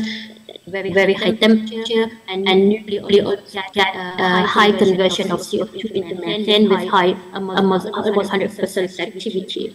The second part of the project that we like to do, we have been doing at the moment, is dry reforming of methane. So in this reaction, we use carbon dioxide and methane, and the product that we get is carbon monoxide and hydrogen, or this is also known as the syngas, which is a building blocks for production of hydrocarbon through and methanol through methanol production or through Fischer-Tropsch reaction. So the reason I'm really interested with dry reforming of methane, we're actually using both of the main gas plus water contributor, which is carbon dioxide and methane. Unlike methanation reaction, wait a minute, I need to get my as a pointer. Unlike CO2 methanation, where we use carbon dioxide and hydrogen. So hydrogen itself is a very expensive commodity. So if we can actually use carbon monoxide and methane, this will tackle both of these global warming gases, and the product that we get, which is a mixture of carbon monoxide and hydrogen, can be further used to produce further products, for example, methanol or hydrocarbons. And the third reaction that we use, that we investigate in UPD, is CO2 hydrogenation to methanol and dimethyl ether. This is very interesting because we actually try to convert CO2 into liquefied fuel. It's not only produce valuable products, at the same time you reduce the problem that we have to deal when we get if we working with the gases product, for example, hydrogen or methane. By having methanol and dimethyl ether, we actually can store them as a liquid products instead of gases. And the fourth one, this is when we're starting to push it further. And instead of making carbon one products, we try to produce carbon 2 and carbon 4 hydrocarbons. We should try to see the potential of CO2 as the main, as a direct, the potential to use carbon dioxide directly to produce carbon 2 and carbon 4 products. So we have done so many works on this. What we try to do when we try to get methane from CO2 to hydrogen, we look at different types of catalysts. The one that we're really interested in this area is looking at the material that we use to produce the reaction, to catalyze the reaction. So this is basically our catalyst that we have. This is the alumina silicate. And then we managed to deposit particles on top of the surface, and then we also produce porosity. And why it's very important to have this is because it's the tension of our carbon dioxide and also this is an analysis that measures of porous support. And then the one that I would like to is this catalyst is our sodium zeolite, which is very small porosity, that almost as if it is a non-porous. When we compare the catalytic activity of these three catalysts, but we can see that catalyst with mesoporosity managed to have this 40-hour stability. However, catalyst that is non-porous, we see the activation quite significantly within 10 hours of reaction. What we understand from this is when we have a very non-porous catalyst, we have high deposition of carbon coke on the surface, and this what happened, it kills the activity quite significantly. So by modification of our support from non-porous into porous support, we actually managed to produce much very high stable catalyst. And then we also look at the effect promoters. In the study, we study barium as a promoter to improve the activity of sulfur-contaminated alumina. The reason why we like to investigate sulfur-contaminated catalysts is because when we look at natural gas, it's often during the process of extracting this natural gas, you will always have varying amount of HS, hydrogen sulfide, and carbon dioxide in the system. So the catalyst in the presence of sulfur is actually going to make it worse, which they are not very active. It kills the activity quite significantly. At 450, you only manage to get around 20% conversion. By adding barium, we saw significant enhancement in CO2 conversion and selectivity, and the reason why is because through various characterization that we have conducted, we come into conclusion that when we have barium, actually improve the reducibility of our catalyst, and it managed to produce the intermediate species, which is bridging carbonate, formate, and also monodentate carbonate. This tells us that the hydrogen can be dissociated on our catalyst to conduct CO2 methanation. And then they also look at the different type of promoters to improve plasticity. Then we can see how the stability and the selectivity can be improved by having this nickel barium, which addition of barium, which is allow the fast hydrogenation of CO2 into methane. And then when we look at the reforming of methane, we try to look at different types of support. And the one catalyst, the one that we're really interested in is the cerium nickel oxide and cerium lanthanum nickel oxide peroxide. And this is very at the beginning of our process, and then we know that we have different substitution level of lanthanum in our catalyst. We managed to improve the stability of our catalyst, which around like 60%, 65% conversion that is stable up to 25 hours. So this will give us a promising material that can conduct CO2 reforming at high temperature and for long catalytic hours. So I'm not going to dwell too detail on this method. The one that I really want to discuss here is CO2 liquefied products, which is in this case methanol and dimethyl ether. The reason why we would like to do methanol economy is because, try to move this. This is based on the work that have been published by George Ola in 2011. So when we talk about CO2 hydrogenation to methanol, this is basically if we manage to provide pathway to convert CO2 into methanol, it's actually allow us to achieve what they call as a closing carbon cycle. So every energy that we use that is based on fossil fuels, whether it's biofuel or biodiesel, we know that it will be burned off, and then all this carbon-based energy will produce carbon dioxide eventually.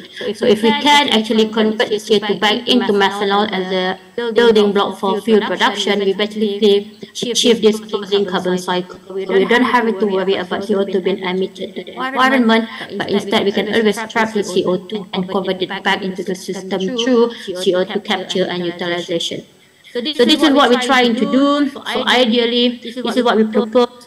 If we can actually capture CO2 from the power plant, for example, most of power plant is relying on coal or maybe oil.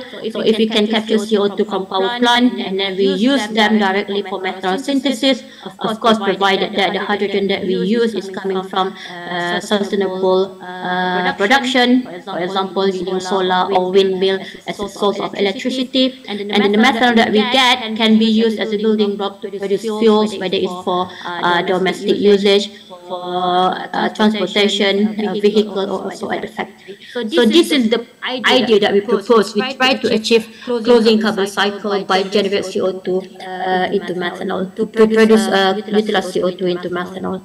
So when we design our catalyst, it's four things that are important for us to take into account when we consider the type of material that we want to choose. The first one, we know that CO2 is a stable molecule.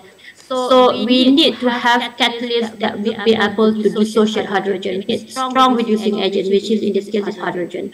And then since we have hydrogen, we need catalysts to be able to dissociate hydrogen into hydrogen atom so that we can reduce our CO2 product. So for example, metal, the best way is the best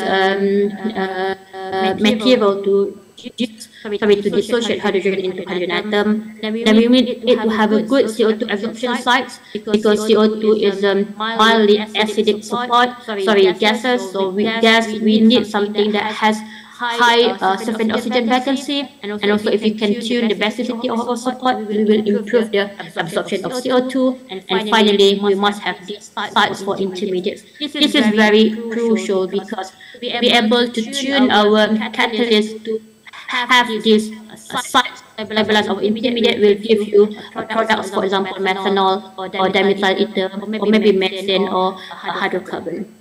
So this is the level that we produce our nanoparticle catalyst. We can produce them using impregnation, which is we just mix our metal precursor with our support, we dry and calcine that at high temperatures. Or we can also use this tailored solid immobilization method, which is we use PVA as our stabilizer. We stabilize our palladium or any metal nanoparticles, and then we control the pH, allow the product to be supported on our support metal oxide. This method is very interesting because it allows us to control the particle size of our nanoparticles. And another method that we really like to use is using chemical vapor impregnation, which is based on the solvent-free process that we eliminate any possible contamination that we can get from any solvent that we use, or from any metal solution. So in this case, we use this organic organometallic material, which is palladium acetyl acetonate, that can vaporize and sublime and then isolated in our, we can control the vacuum, the temperature, and the length of our impregnation. What will happen is we're going to get our polymer on our support. So this is the basic reactor setup that we have in our laboratory. So basically, we have a constant flow of our CO2 and hydrogen, and then we put our catalyst in our furnace. Here is our furnace. Then the little green thing is the one that we use to control our pressure. And then all the product that we have from the reactor will be analyzed using QC online. And then this is also our in-situ drift analysis that allow us to understand the mechanism of our reaction. All the product that we get from this reaction will be analyzed using GCN that equipped with TCD and FID detector. So this is one of the reports that we published a while ago. When we look at how we can control the palindromic particle size, and by slowly controlling the particle size, actually manage to activity, meaning that if you want to produce high methanol yield, you need to make sure you have a very small palindromic nanoparticle. We have to adjust our method composition of our nanoparticles so that we can actually achieve high methanol yield. And then this is some characterization that we've done. We have SRP, we have TEM, we have XPS, just to identify what are the active sites that responsible for the formation of CO2 to methanol. So what we understand that when we have palladium on zinc oxide, it slowly grows into palladium zinc alloy, and this allows us to produce methanol from this reaction. And then this is just some optimization that we've done to improve palladium zinc alloy composition, and we managed to improve the production of methanol by increasing the palladium to zinc ratio up to 1 to 5. Now we move to CO2 to dimethyl ether, which we using palladium zinc alloy on different types of solid acid support. The reason why we're interested to convert CO2 to dimethyl ether is because there is also, when we talk about catalytic reaction, there is always governed by two things, which is kinetic or thermodynamic. Of course, at low temperature, we can reach high equilibrium for methanol production. However, because of the kinetic restriction, we wouldn't be able to pass certain level of conversion. So we require high temperature to be able to produce high methanol production. However, at high temperature, we were restricted by thermodynamic limitation of the reaction. So when we try to convert methanol to DME, by basically this is the concept of Lister equation. Basically, when we remove the the product, we can basically shift the reaction towards the reactant. So what happens is, if we manage to intercept methanol by directly convert them into dimethyl ether, we basically can shift the thermodynamic equilibrium further. Basically, this is the principle why we try to produce CO2 DME.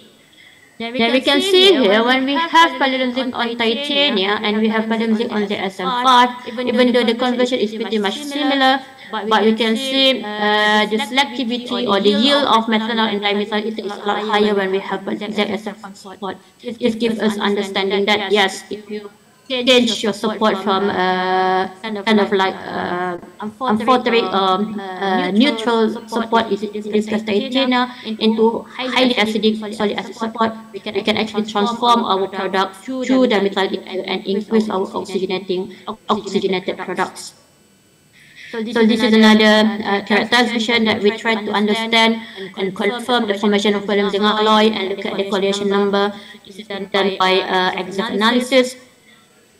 And this is another characterization method that we conduct using XPS that confirm we are making zinc palladium alloy by looking at the SPS analysis and of palladium 3D and zinc element OJ. So it gives us understanding that yes, you need palladium zinc alloy. This is the thesis that will actually convert your CO2 to methanol by stabilizing the formate interface. And then we also look at the carbon CO2 to hydrocarbon, and in this case, what happened is we varied our support by having the SM5 with different silica to alumina ratio, and then when we have a very highly acidic, which is have high silica to alumina ratio, very high acidic catalyst, we managed not to only produce carbon dioxide, carbon monoxide, methane, propane, we also produce, dimethyl ether, we also produce hydrocarbon, which is propane and ethane. This gives us understanding that yes, there is a potential for one-step synthesis of CO2 to hydrocarbon if you tune the acidity of our support. So this is just to see the stability of operating. We run experiment for I think 5 days experiment, and then we look at the exact analysis before and after reaction, and we can see that the coordination of polyethylene alloy is similar, and it gives us indication that yes, our alloy is very stable. It doesn't have any agglomeration, and managed to maintain the stability up to 5 days of reaction. So as a conclusion, what we have done here, we look at different type of support, different type of metal nanoparticles, and then we can distinguish the best catalyst for methanol is palladium alloy, the best catalyst for methane is nickel nanoparticles, and then we look at different type of support, interstellar solid acid support, to further convert CO2 to dimethyl ether. Then also there is a potential for conversion of CO2 to hydrocarbon in one single reactor through methanol to hydrocarbon or dimethyl ether to hydrocarbon. So we can synthesize like olefin undergo further hydrogenation to corresponding alkanes by changing the structure or the acidity of our support. Thank you very much. This is all the members responsible for this project. Apologies again from Dr. Hanif that couldn't make it. So thank you everyone for this opportunity. Assalamualaikum. Waalaikumsalam warahmatullahi wabarakatuh. Thank you very much. It's very interesting presentation. Well, ladies and gentlemen, please give a round of applause to our great speakers. And now I will open a question and answer session. Any question for Dr. Haliza?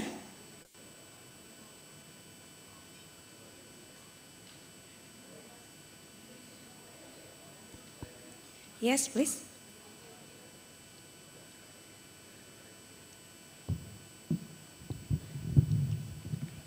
Permisi. Saya minta izin untuk berbicara bahasa Indonesia. Jadi di PDZN ini apakah memakai katalis yang lainnya selain katalis yang sudah tertera di PPT tadi? Terus tuh kalau memakai katalis lain itu seperti apa gitu nah hasilnya? Udah itu aja, terima kasih. Basically, can use different type of metal. For example, palladium alloy. I've gone very quickly. If you choose different type of metal, the intermediate meaning that what happened in the middle of CO2 hydrogenation will actually vary. For example, if you use palladium alloy, palladium alloy has the ability to stabilize formate with CH3, C double bond molecules, CH double bond O minus molecule on the surface of the catalyst that allow you to further hydrogenate them without dissociate the second CO bond in CO2. So you're going to get metal. If you choose your metal, nickel, for example, nickel has a very strong hydrogenation, which what happens is when you have CO2, it goes on nickel, it will break the oxygen bond on the CO2 and replace them with hydrogen. We call it as a mechanism. So all the product you're going to get is metal. So meaning that you don't actually retain the oxygen on the carbon. All of them be replaced by hydrogen. And you can also use, for example, cobalt. When choosing different type of metal, if you different exercise in stabilizing intermediates, the product would normally. So yeah, you have to try and study the reduction potential of these metals in order to produce products from your CO2 hydrogenation. Yes. Thank you very much, Dr. Haliza, for your presentations. And the next speaker is from University Brunei Darussalam, Dr. Nur Hayati Ahmad. She is co-leader of Biodiversity Research Group, Borneo Studies Network, and the topic is impact of clean energy of biodiversity and its mitigation measures. Please welcome Dr. Nur Hayati Ahmad.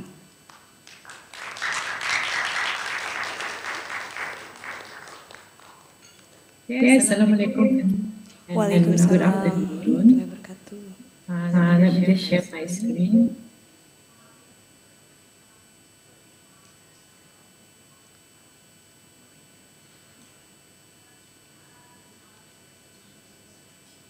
Okay, so Assalamualaikum and good afternoon again to all my colleagues in Papan. And this afternoon I would just like to share about the perspective of biodiversity related to this topic that we're talking about today, which is on clean energy. So I do apologize if I don't delve into the aspects of clean energy in detail, but I will try and tie this into with some of the biodiversity aspects. So to share with you, I am affiliated with the Institute for Biodiversity and Environmental Research in the University of Brunei Darussalam. And at the same time, I just like to share with you. Yeah, so biodiversity is one of the key research trusts in UBD. So basically the background of biodiversity started off with the establishment of the biology department in 1986. And we also have what we call is our field study center, which came about from the UPD Royal Geographical Society expedition back in the early 90s. So we have been involved in biodiversity research for the last years. So in 2013, the Institute for Biodiversity and Environmental Research was established. So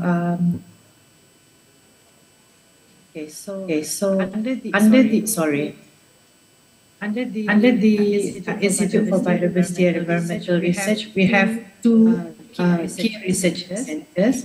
One of it is the Kuala Field Study Center, and this is located in the Ulu Tempurung National Park, which is one of the pristine forest areas in Brunei. And at the same time, about 5 years ago, we have established the University of Brunei Darussalam Botanical Research Center. Let me just get my pointer. Okay. So the UPD Botanical Research Center is basically on a special type of forest on campus, which is our Keranas forest. So these two different research centers have got different missions and visions. However, the main aim is also to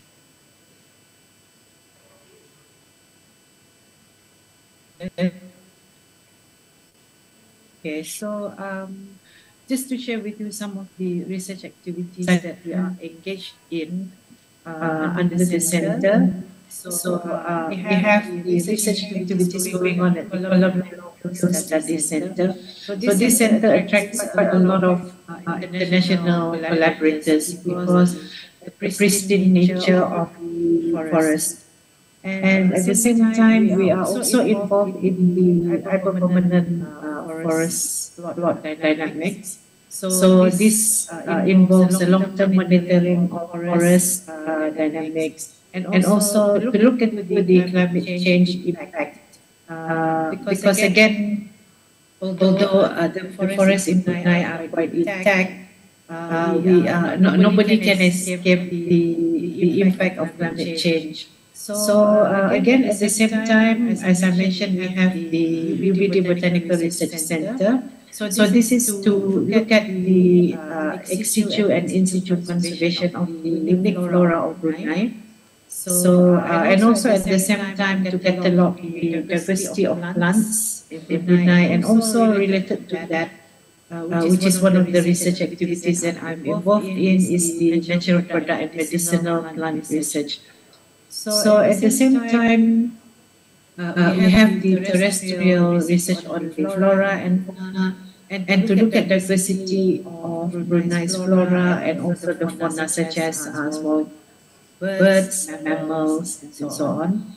And we also have a good collection of plants that we keep in the herbarium museum. Related to that, also more recently we have embarked on genomics research related to the native flora in Brunei.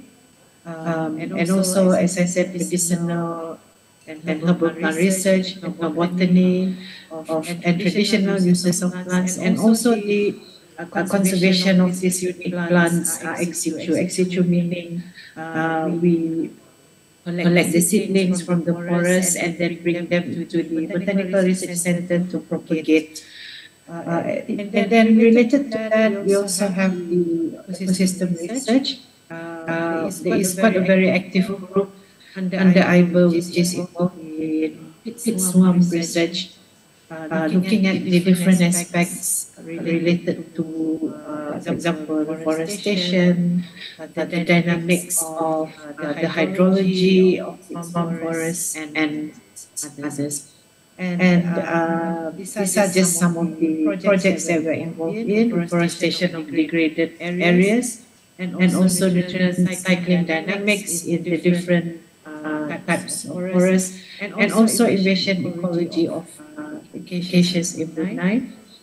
We also look at the marine and freshwater studies. So we have researchers who are involved in looking at the ecology of aquatic fishes, particularly in the Ulu Temurong National Park. So a bit about the institute. Because of the, as I said, the pristine nature of the forest in Brunei, so we do attract quite a lot of international collaborators. So the number of our international collaborators are increasing over the years, and these are just some of the geographical locations of where our international collaborators come from. And we are also linked with some of the very prominent botanic gardens globally. And this has resulted in exchange of staff mobility and also students. And IBER is also a key player in to have partnership and industry collaborators with the different agencies in Brunei and also outside, for example, in Malaysia and also Singapore and others in Southeast Asia, looking at the different aspects. For example, we are also members of the Horticultural Specialist Group, for example. Okay, and then in terms of research grants, we do attract quite a good amount of research grants from different agencies. And then in terms of the education programs at IBER, we run quite a few education programs and field courses with, again, local and international counterparts. We have had, again, we were quite impacted when COVID hit, but these numbers are increasing from time to time. And these are just some of the international groups that have come and visited us. So I would like to welcome our colleagues here in Balikpapan to come to Brunei and perhaps join some of our education initiatives. One of our flagship programs is the Tropical Research Experience Program. This is one that we run annually. So this field program is for graduate students who are interested in spending a lot of time in the forest to understand the different aspects. And then Biodiversity Watch and also Nature Classroom, we also reach out the communities in terms of the different levels, not just for research purposes, because we believe that for example, the young generation also need to be, we have to socialize the environmental importance and importance of conservation to them. So hence we run this nature classroom program for children in years 4 to 6. And at the same time, under the institute, we also run quite a number of expeditions, and our staff members are also involved in participating with expeditions, both locally and internationally. And then in terms of outreach activities, we also run quite a lot of programs for outreach activities. Mostly the theme is around environmental projects. So we are one of the main sort of agencies that also work in close collaboration with other agencies outside of the university, locally, and we have members who sit in the Brunei National Climate Change Committee, and also we have close collaborations with the Forestry Department, Wildlife Commission, and others. So it's international impact. Again, we attract, as I said, quite a number of international visitors to our institute. So going back to the theme of today, which is on clean energy. So again, I thought I'd just put a few slides to discuss what are some of the current situations and how this can be mitigated. So again, when planning the renewable energy developments, there is a need for ecological consideration. So again, there needs to be sort of a balance between trying to achieve our goals, our climate change goals, to switch to clean energy, and at the same time, we have to consider the ecological consideration so that it doesn't affect things like our ecosystem services, ecosystem processes, and so on.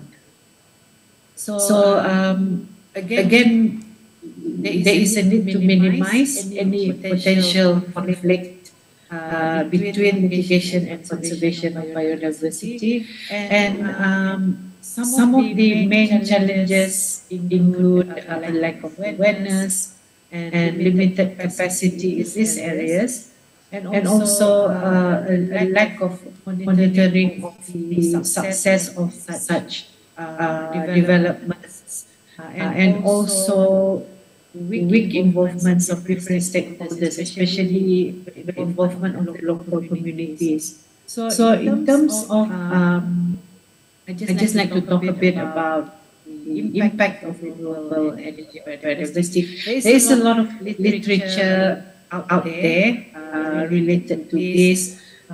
When looking at this area, this topic, I came across some interesting sort of arguments about how it affects wildlife. So, as I said, some of the pathways actually have are shown to have major impacts in biodiversity, and then subsequently leading disruption in ecosystem processes and impact ecosystem services, because our ecosystem do provide us services, clean air, clean water, and so on. So just to draw on some examples, one of which is on in energy developments, and for example with farms, again maybe this might not be relevant in our context, but I thought it was a good example to highlight here. with my colleagues in Balikpapan. So one of the impacts is on birds. For example, birds are not polite with this. And again, usually these farms are constructed in areas where wind yield is high in order to generate energy from the wind farms. So these are also potentially conflicting and collide with migratory birds, because migratory birds need to move where the wind yield is high. So again, there's a lot of literature that has highlighted about this. And at the same time, related to this offshore wind energy development also affect marine organisms, because marine organisms have very high acoustic sensitivities, and which leads to them, be sort of clashing in these areas where these offshore wind farms are being constructed.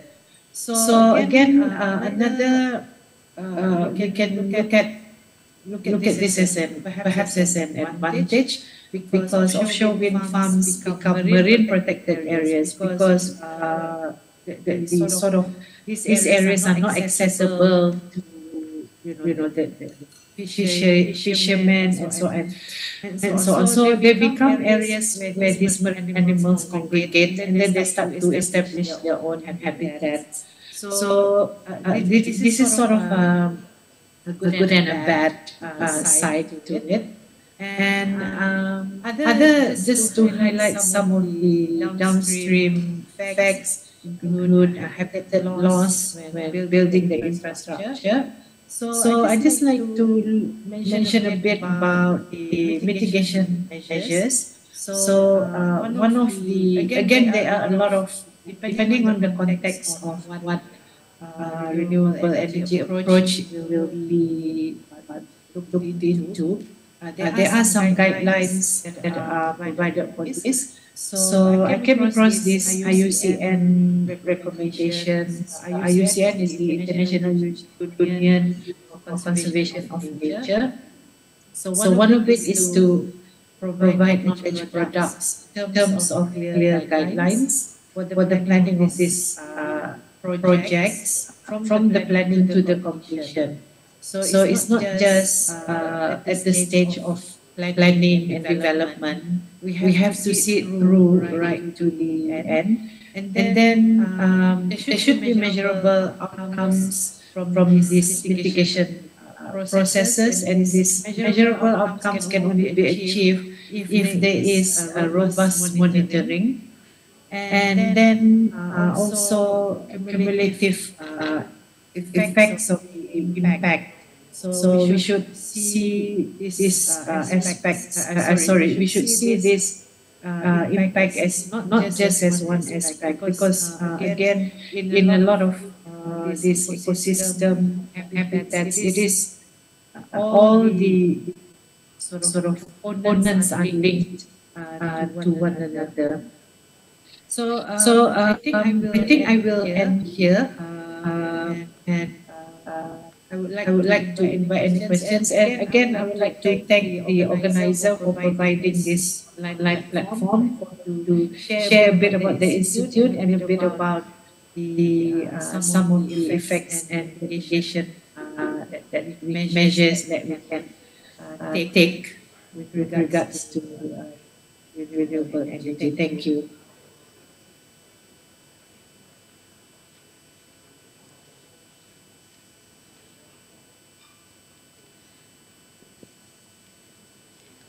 Thank you very much for the nice presentation from Dr. Nur Hayati.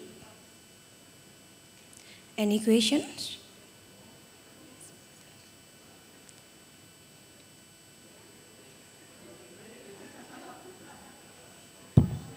Assalamualaikum. Thank you, Prof. Nur Hayati, for your presentation. I think this is one of new point of view of the clean energy development from the conservationist issues, right? So I just want to know your opinion about the situation that we are facing right now. For instance, due to the climate change, the temperature in the global situation was increased, I think. So right now we are facing a problem on series of the forest fire in some part of Indonesia. So due to that reason, I think, why we try to control the increase of temperature by introduction of renewable energy. So in your opinion, which one that, so if I follow your presentation, it should like difficult for us to develop the renewable energy and then make some civil construction, for instance, for the wind building, wind farming, and so on. So I think we have to choose, right? We cannot, we cannot do both of things at the similar level, right? So in my opinions, we have to control the temperature, because if the temperature increase as well as right now we have, and then after that effect on the forest fires, and then high temperature wave and so on, it will also directly impact to the diversity and potentially cause the loss of diversity itself. So how serious is it? I think, I mean,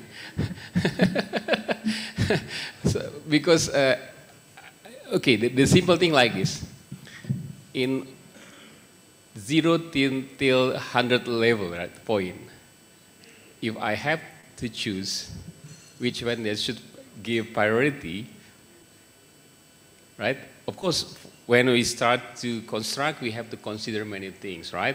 Including diversity, biological, physical, social, and so on. But I think I am surprised because even when we start to construct our building, our houses, for instance, we will also affect to the diversity. So what's your opinion? If you will face on the issues, right? You have to choose which one. Thank you. Thank you. That is a very valid question. Sorry if I can make we you move? a bit confused about that. Thank you. Thank you. Thank you very much for the question.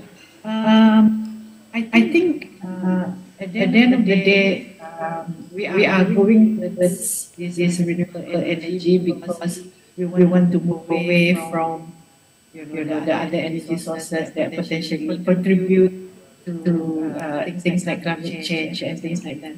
So my opinion is it has to be a balance between the two, because we cannot, like you said, if we don't move away from the usual energy sources towards renewable energy, we are also contributing towards climate change, increase in temperature and things like that. So that is where I mentioned in my slides that there needs to be proper guidelines,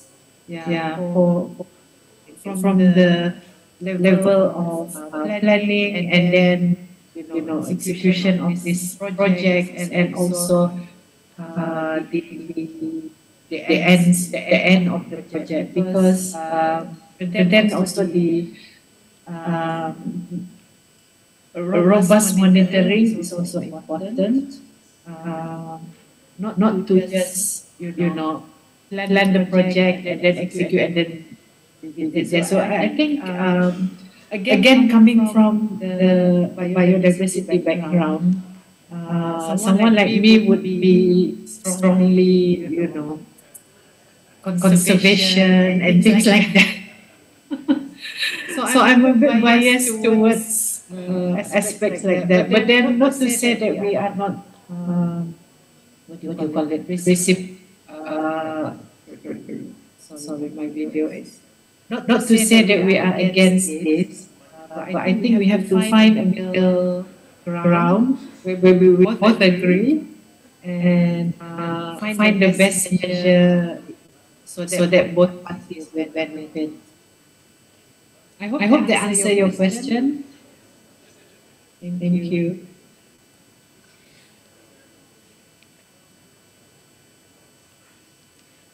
Thank you very much, the best answers. Well, ladies and gentlemen, please give a round of applause to our great speakers.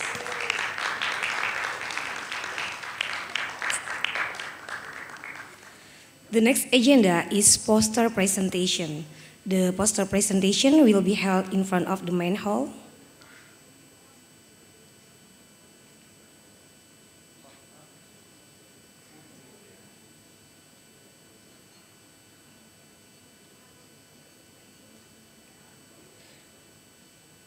To the audience, please go to the main hall to look for poster presentations.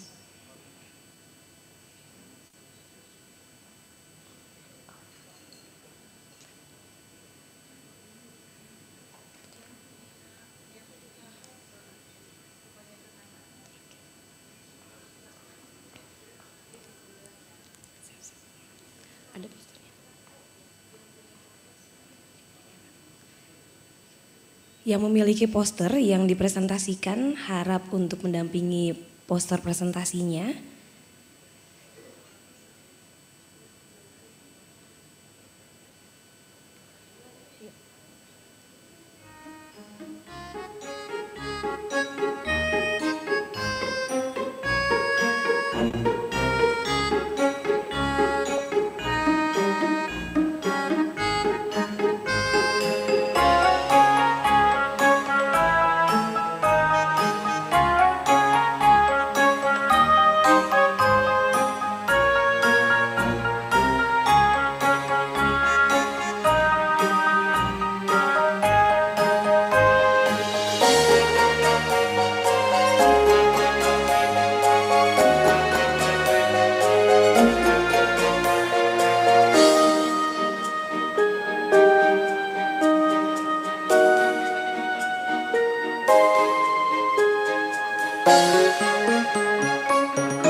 To the all of the audiences, please back to the main hall and we'll back to Seminar International.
The next agenda is announcing the best poster presentation. For renewable material science and energy, the best poster presentation will announced by Dr. Rosna Abdullah. Please welcome.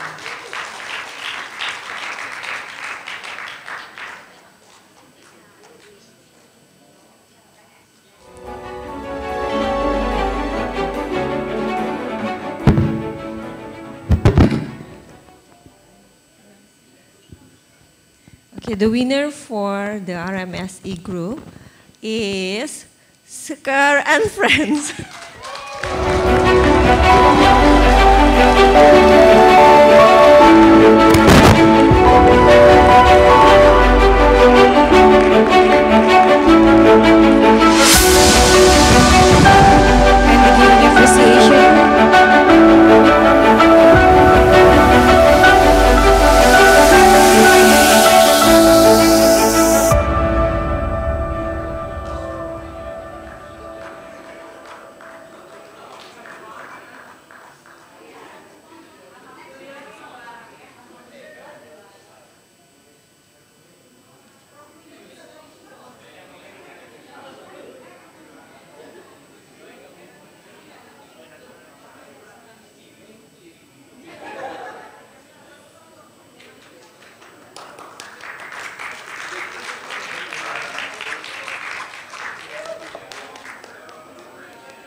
Congratulations for FTSP.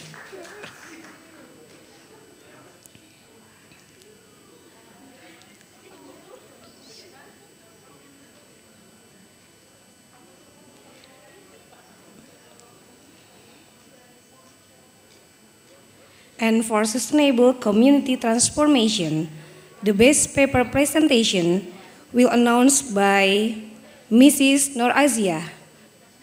Please welcome.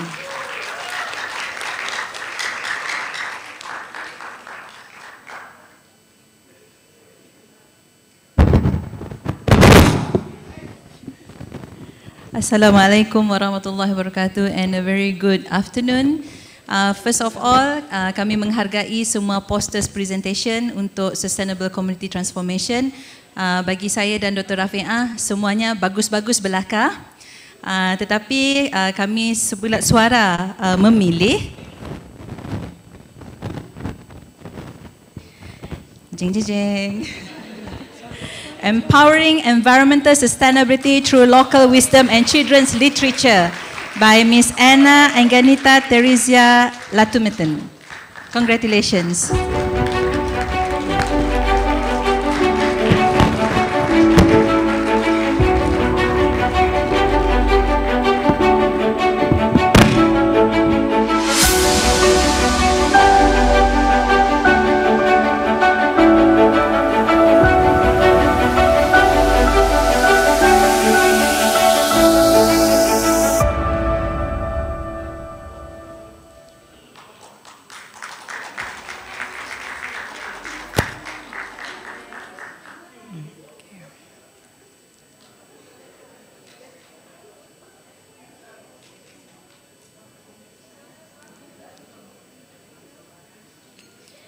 I think that's all our Seminar International today, and we hope we could invite and meet you again in another time and opportunity.